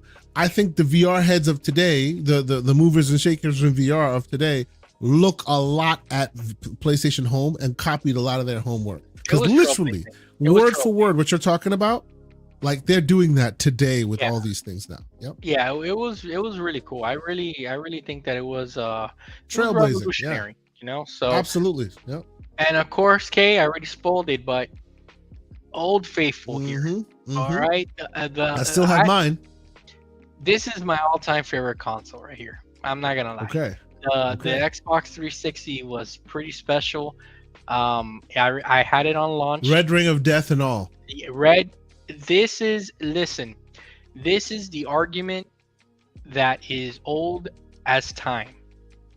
If you have good games, people will forgive a lot of stuff. And because the 360 had such a great library of games, people can look past the red rings. They didn't care. They're like, all right, whatever. How do we fix this? I want another one. Because of just all the good content that they had. You didn't want to be without your Xbox 360. And I still remember this, Kay. Do you know when I got the first red ring? Do you know when it happened to me? What was that? The week of Halo 3. Oh my God. That is a Travis democracy. It was literally it was 2 or 3 days prior to launch. Yep. And I remember I got the red ring, and luckily for me, I knew someone that worked in GameStop, and he said, bring it in. We're going to plug it in. It's going to work. Don't worry. And just get yourself a new one. And I'm like, okay. So somebody ended up with a red ring. Bought a refurbished console. I'll just put it to you like that. And I ended up picking up the Elite when I did that little trade. I had the Elite as well. Yep. I had the Black Elite. I loved my Black Elite. That's right. Yeah. You know which one I wanted that I never got? I wanted the Resident Evil 5 red one. You remember that one? Yeah. I've seen it, but I never owned one myself. Yeah. So real fast, Kay, about the 360 console. And this is going to touch home with you 100%, because I remember that looking at everything that we were looking at online and the pictures and the E3 presentation where they showed Velocity Girl, if you remember that they're showing off the profiles and your gamer tag and all this cool stuff, and that you can join the zones. Do you want to be a hardcore gamer? Do you want to be a recreational underground gamer? Underground. Right. Yeah, that's where I was always, underground. Like, you know me. So and you remember Uno? Hey, those Uno games were a little wild sometimes. Okay. Oh yeah. This is what brought about the video webcams. The first webcams came with Uno. It was a bad day. There was Uno something going on in those webcams. Okay? It was not good. It's not good. Yes. So everything, for me, everything about the 360 was like perfect, man. Like there's nothing I would take back, even those red rings, to be honest with you, because just holding that controller, man, for the first time, turning it on, it being a wireless controller. That they had that in the OG Xbox. Remember the Logitech one that was really popular? Oh yeah, I still have the Logitech. I have one, the green one. Yes. Yeah, but this was like different. You know, this, you didn't need a little adapter or anything like that. This was different. The energy that was built in had, man, it was just different. And the games, Perfect Dark, you know, these next gen games that were coming out in this HD graphics era. Like, I didn't have an HD TV. How about you, to experience it like early on? Did you have an HD TV? Because I didn't. I eventually got my hands on an HD TV. I don't even remember how I got it because it was. I mean, I always stay on the tip on the cusp of technology. I think I may have gotten like a Black Friday deal or right after like the Super Bowl or something like that. They were doing some crazy deals. They were So I was expensive, able to man. get my I was able to get my hands on an HDTV. I was living with my sister at the time, and my sister's a doctor, so I was always able to just finagle my way into, hey, this is what you want, right? And then she drops the coin for me. And you're like, hey, yeah, but hey, how come you Yeah. don't let me watch TV? No, it's all right, sis. I got you.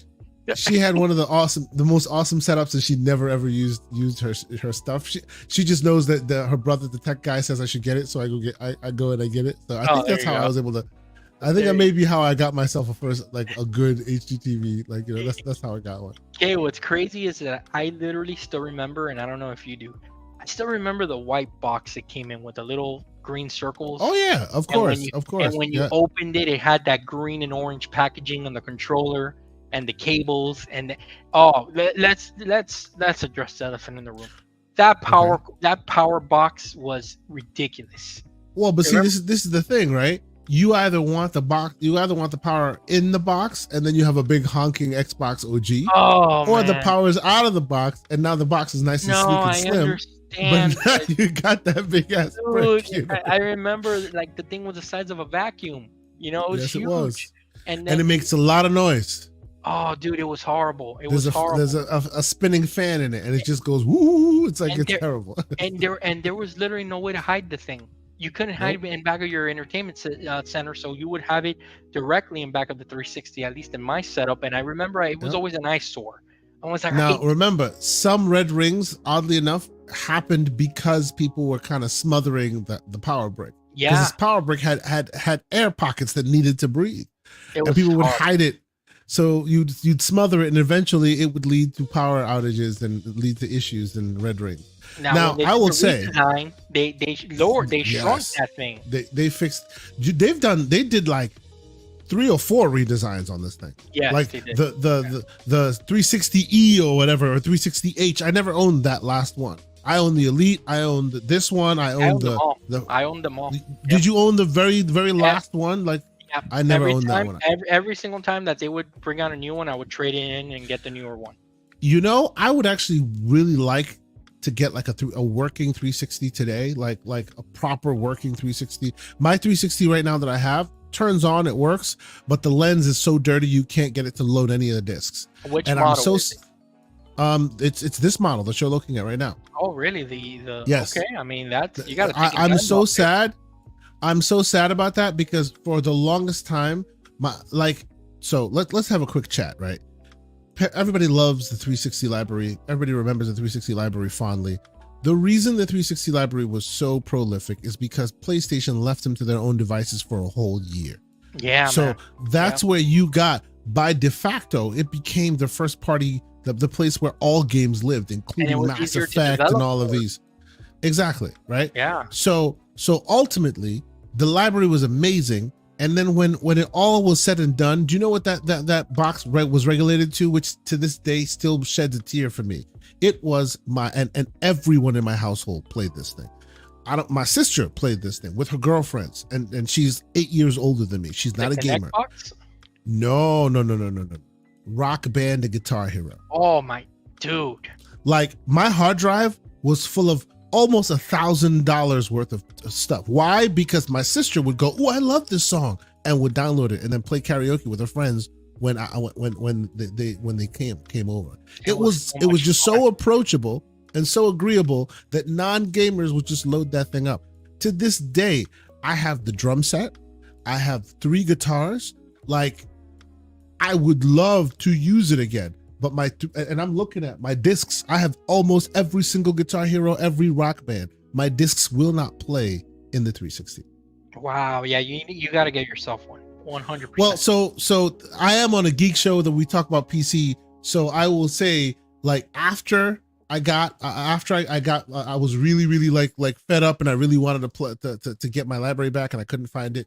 I found that there were third parties, like community, who built it, who literally just rebuilt that game, and then they took all of the original, like 360 and all the various libraries and they put them in there. So now anybody can just roll it on a PC, right? But I would love to get a 360 back and just keep that in a corner as my Rock Band Guitar Hero device. I would love that. Oh, you got to do it, man, because that whole craze that came out with the DJ Hero, Guitar Hero, Rock Band. I still have my DJ Hero in my garage. I have the exclusive DJ Hero edition that came that is the Eminem and Jay-Z version that came in a different color. It was gold. I have that in my garage. It's it's gold. I remember it. I have it in its box, all clean with the game in there. I still have it. I love it. I remember that, and the thing to me, right?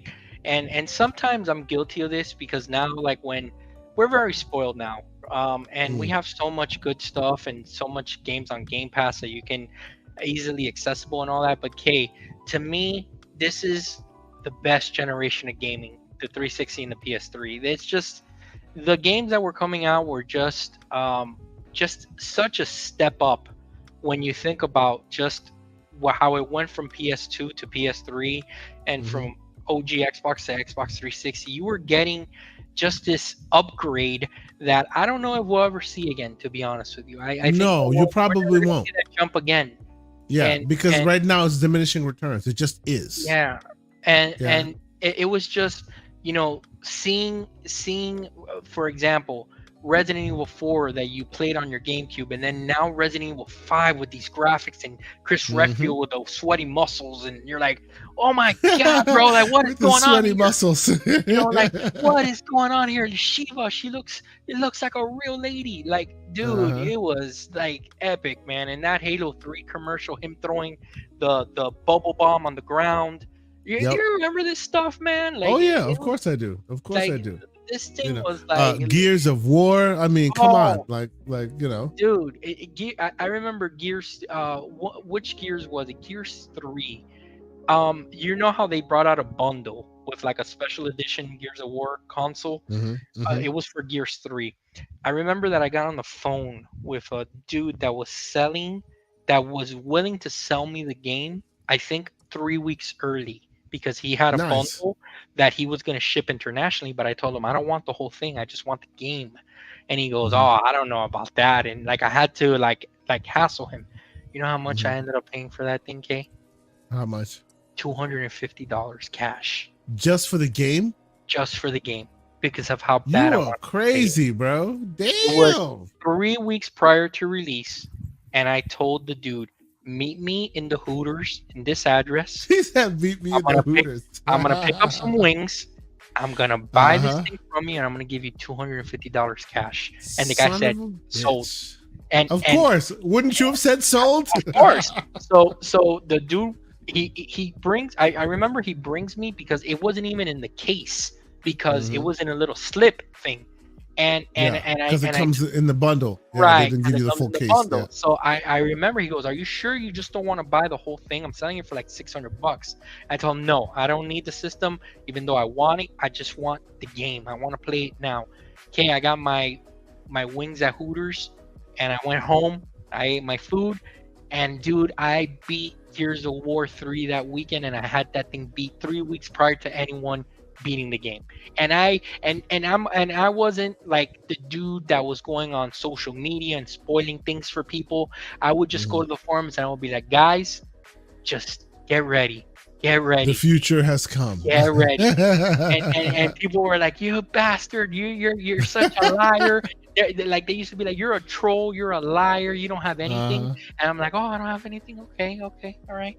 And then I would, you know, I took a picture or whatever, and they're like, oh my god, how did you get that? You stole that, whatever. I'm like, shut up. You know what I mean? Like, but I wasn't spoiling stuff. I wasn't uploading anything to YouTube. You know, I wasn't doing none of that, because I didn't want. Did YouTube exist back then? I'm sorry. It did. No, it did. But like, in order for you to have a capture card or whatever, it was a lot of money back then. Oh yeah. It was a whole thing. It was a whole thing. Lot of money back then. So I wouldn't even have had the capability to do it. But I remember that the guy told me, listen, take your system offline. Do not connect to the internet, because they're gonna ban you. So do not do. And I took it offline. I had the game 3 weeks early, 3 weeks early for Gears of War 3. Nice. That Very that cool. that was cool. That was really cool. And as you know, tell me a little bit about the blades, man. You remember the blades dashboard? Of course. Actually, that's one of my contributions. So eventually, when they changed, they updated the dashboard many times in the 360 generation.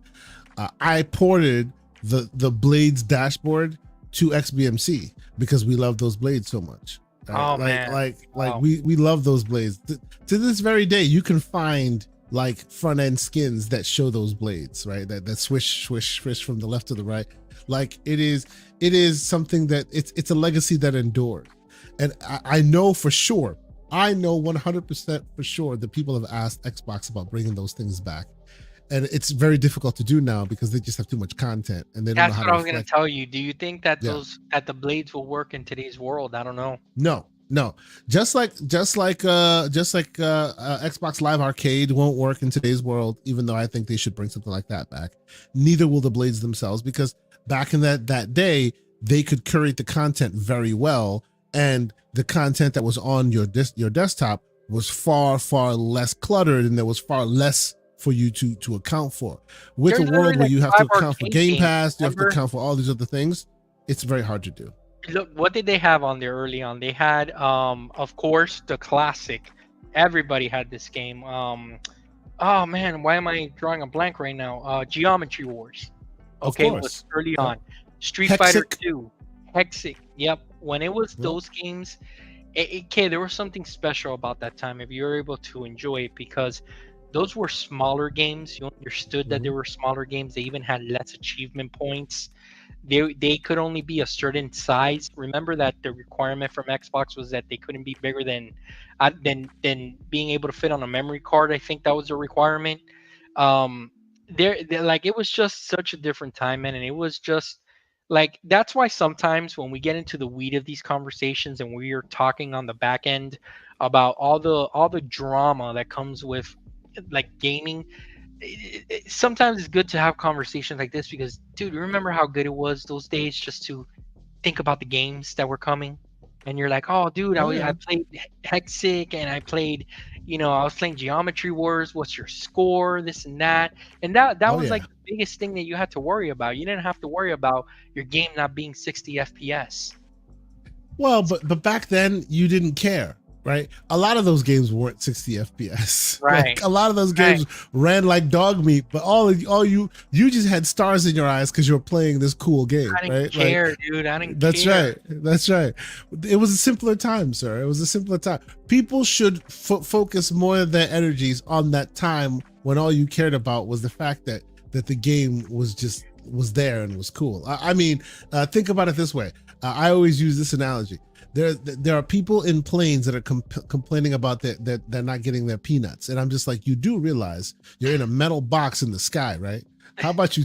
How about you take a moment and appreciate the fact that you're in a metal box in the sky and you're not falling, They rather than want the complaining about the peanuts, man. goddamn peanuts. They want the peanuts, man. They want something to chew on there.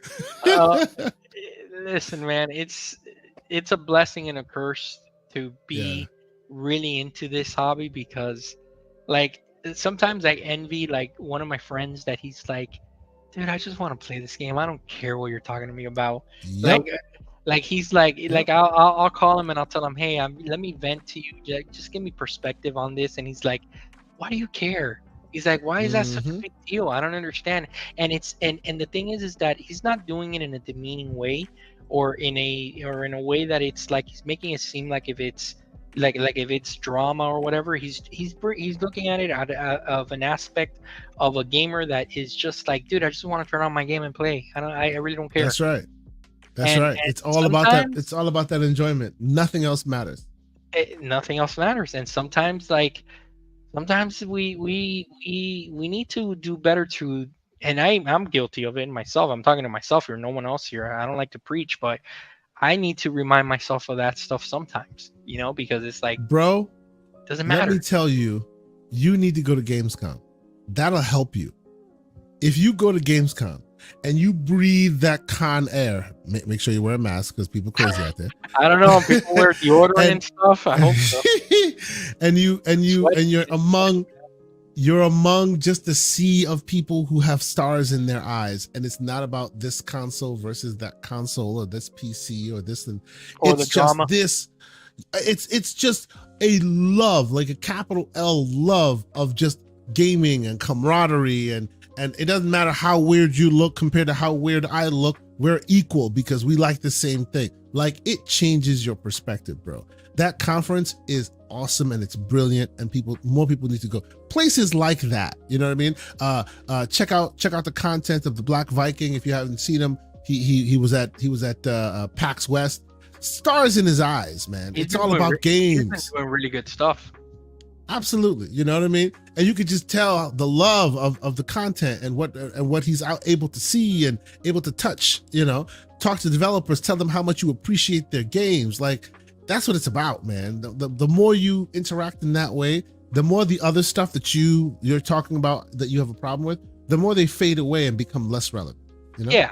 Yeah, absolutely. So, yeah, Kay, tell me what things before we get out of here. Just give me a couple more things here about the 360, man, that are near and dear to your heart, and then we'll start getting out of here. We're coming up on 2 hours.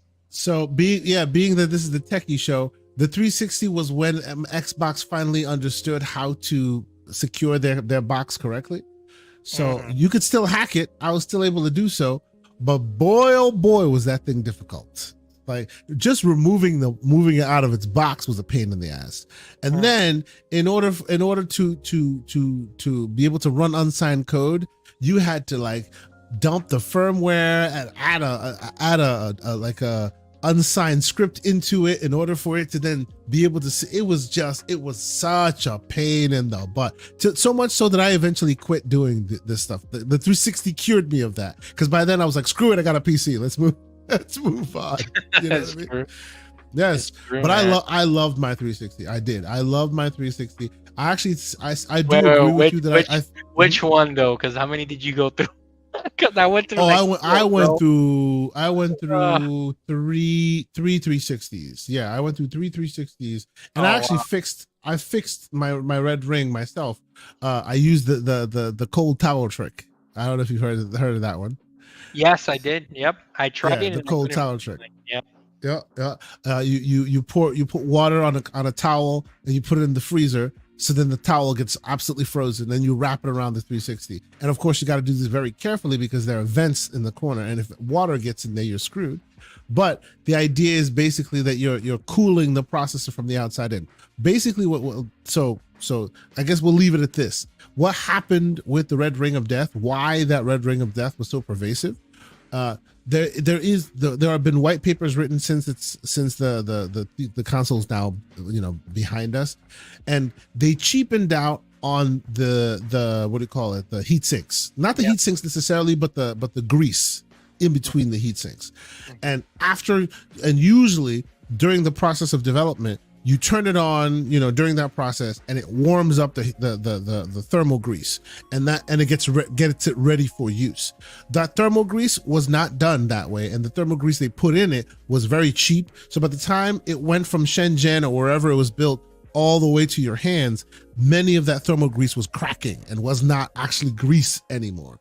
So it wasn't doing the conducive job of conducting the heat. Right. So every time you turn it on, it would start overheating.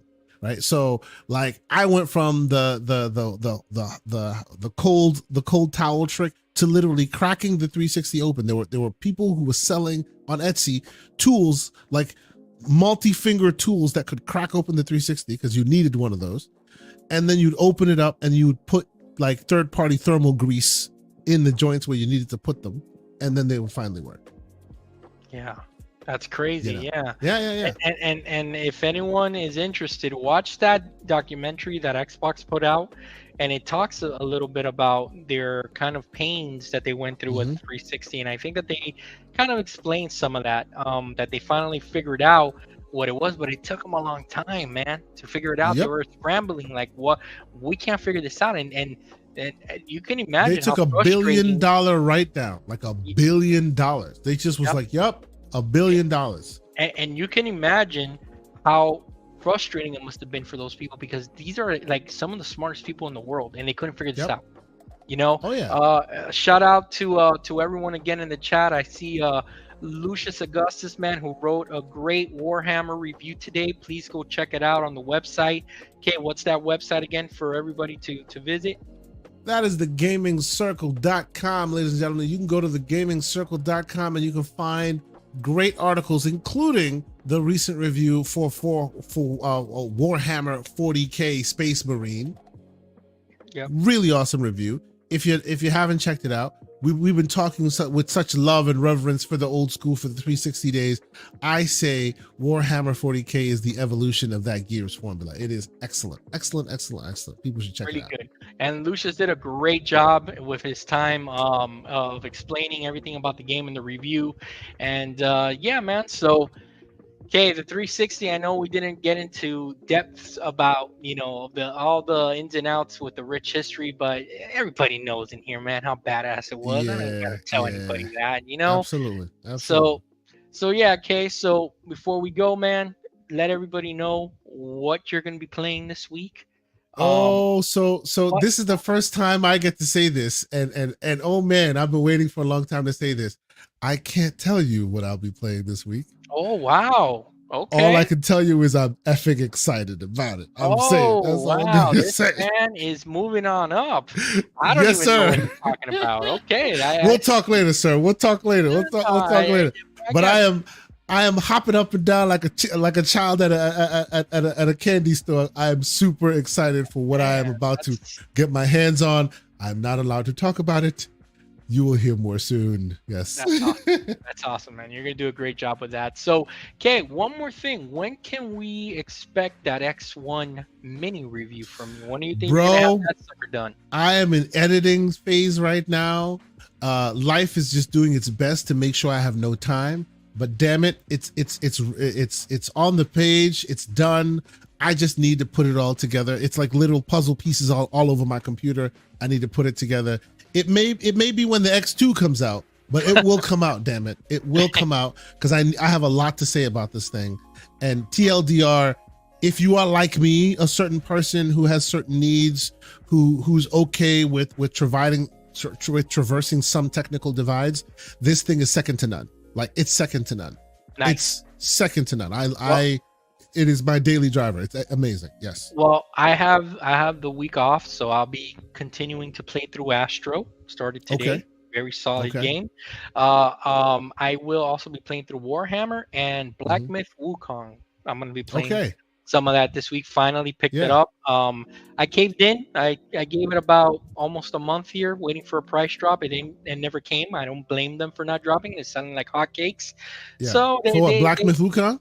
Yeah. I thought, maybe in a month it'll go down, but no, it hasn't gone down. I've been keeping my eye on it. I bought it for $40. Yeah, I have not seen it that low. I bought it before it came out. It was $40. It was $40. I should have jumped on that because I literally paid full price for that today, and rightfully so. I think that they deserve it from everything that I've heard. And I'm also going to pick up Marvel vs. Capcom Collection coming out. Yes, sir. Yes, sir. Are you buying it on Xbox, sir? After you said all this heat about them not bringing it there, it is finally coming there. Will you buy it? I'll buy it when the Xbox handheld is released. Look at this man. Sorry, I mean, you're gonna come out in 2025. What's that gonna do for me? You know what I'm saying? Like, I'm not gonna wait till 2025. True. You're banging on Steam for sure. Yeah, come on, man. And but yeah, man. Other than that, look forward to the week. I'll be obviously listening to. Are you gonna be on Primetime Gaming this week with? I will be. I will try to be on Primetime Gaming this week. Life is challenging me, but I will definitely try to do that. This weekend, obviously, GCP will be back. We'll be doing some things there. We have some interesting guests lined up. We have some interesting guests lined up for the future for a couple of shows coming up. Great developers that I've been talking in the background that I met at Gamescom that I wanna have on the air. So, stay tuned, man. And maybe one day out of nowhere, maybe the next day, 2 days, next week, out of nowhere, you will see me with my review of the X1 Mini. So Nice. keep a Okay. lookout. Yes.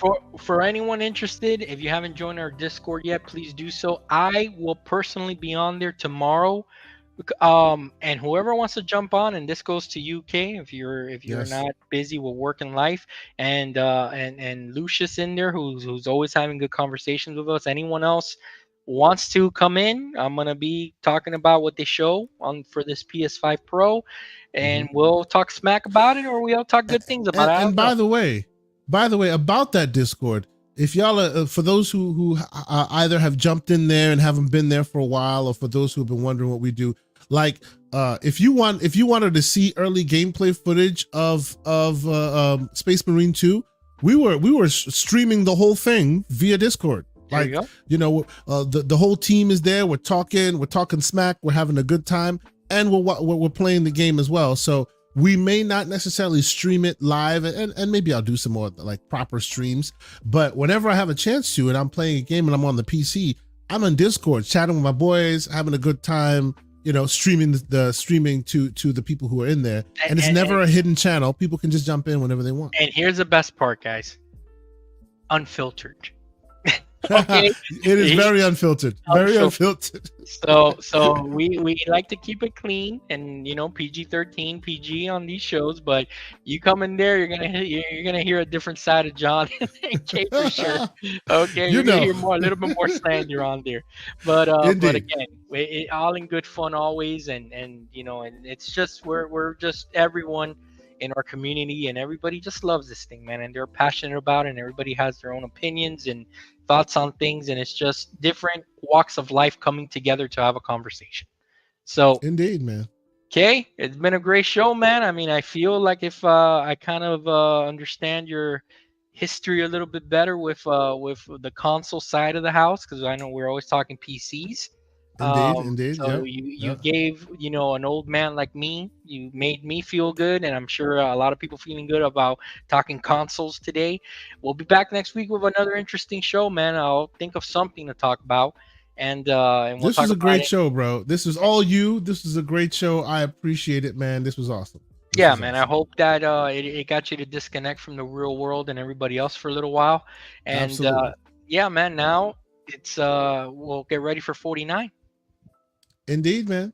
All right. Peace, So, everybody. peace, everyone. Have a good one.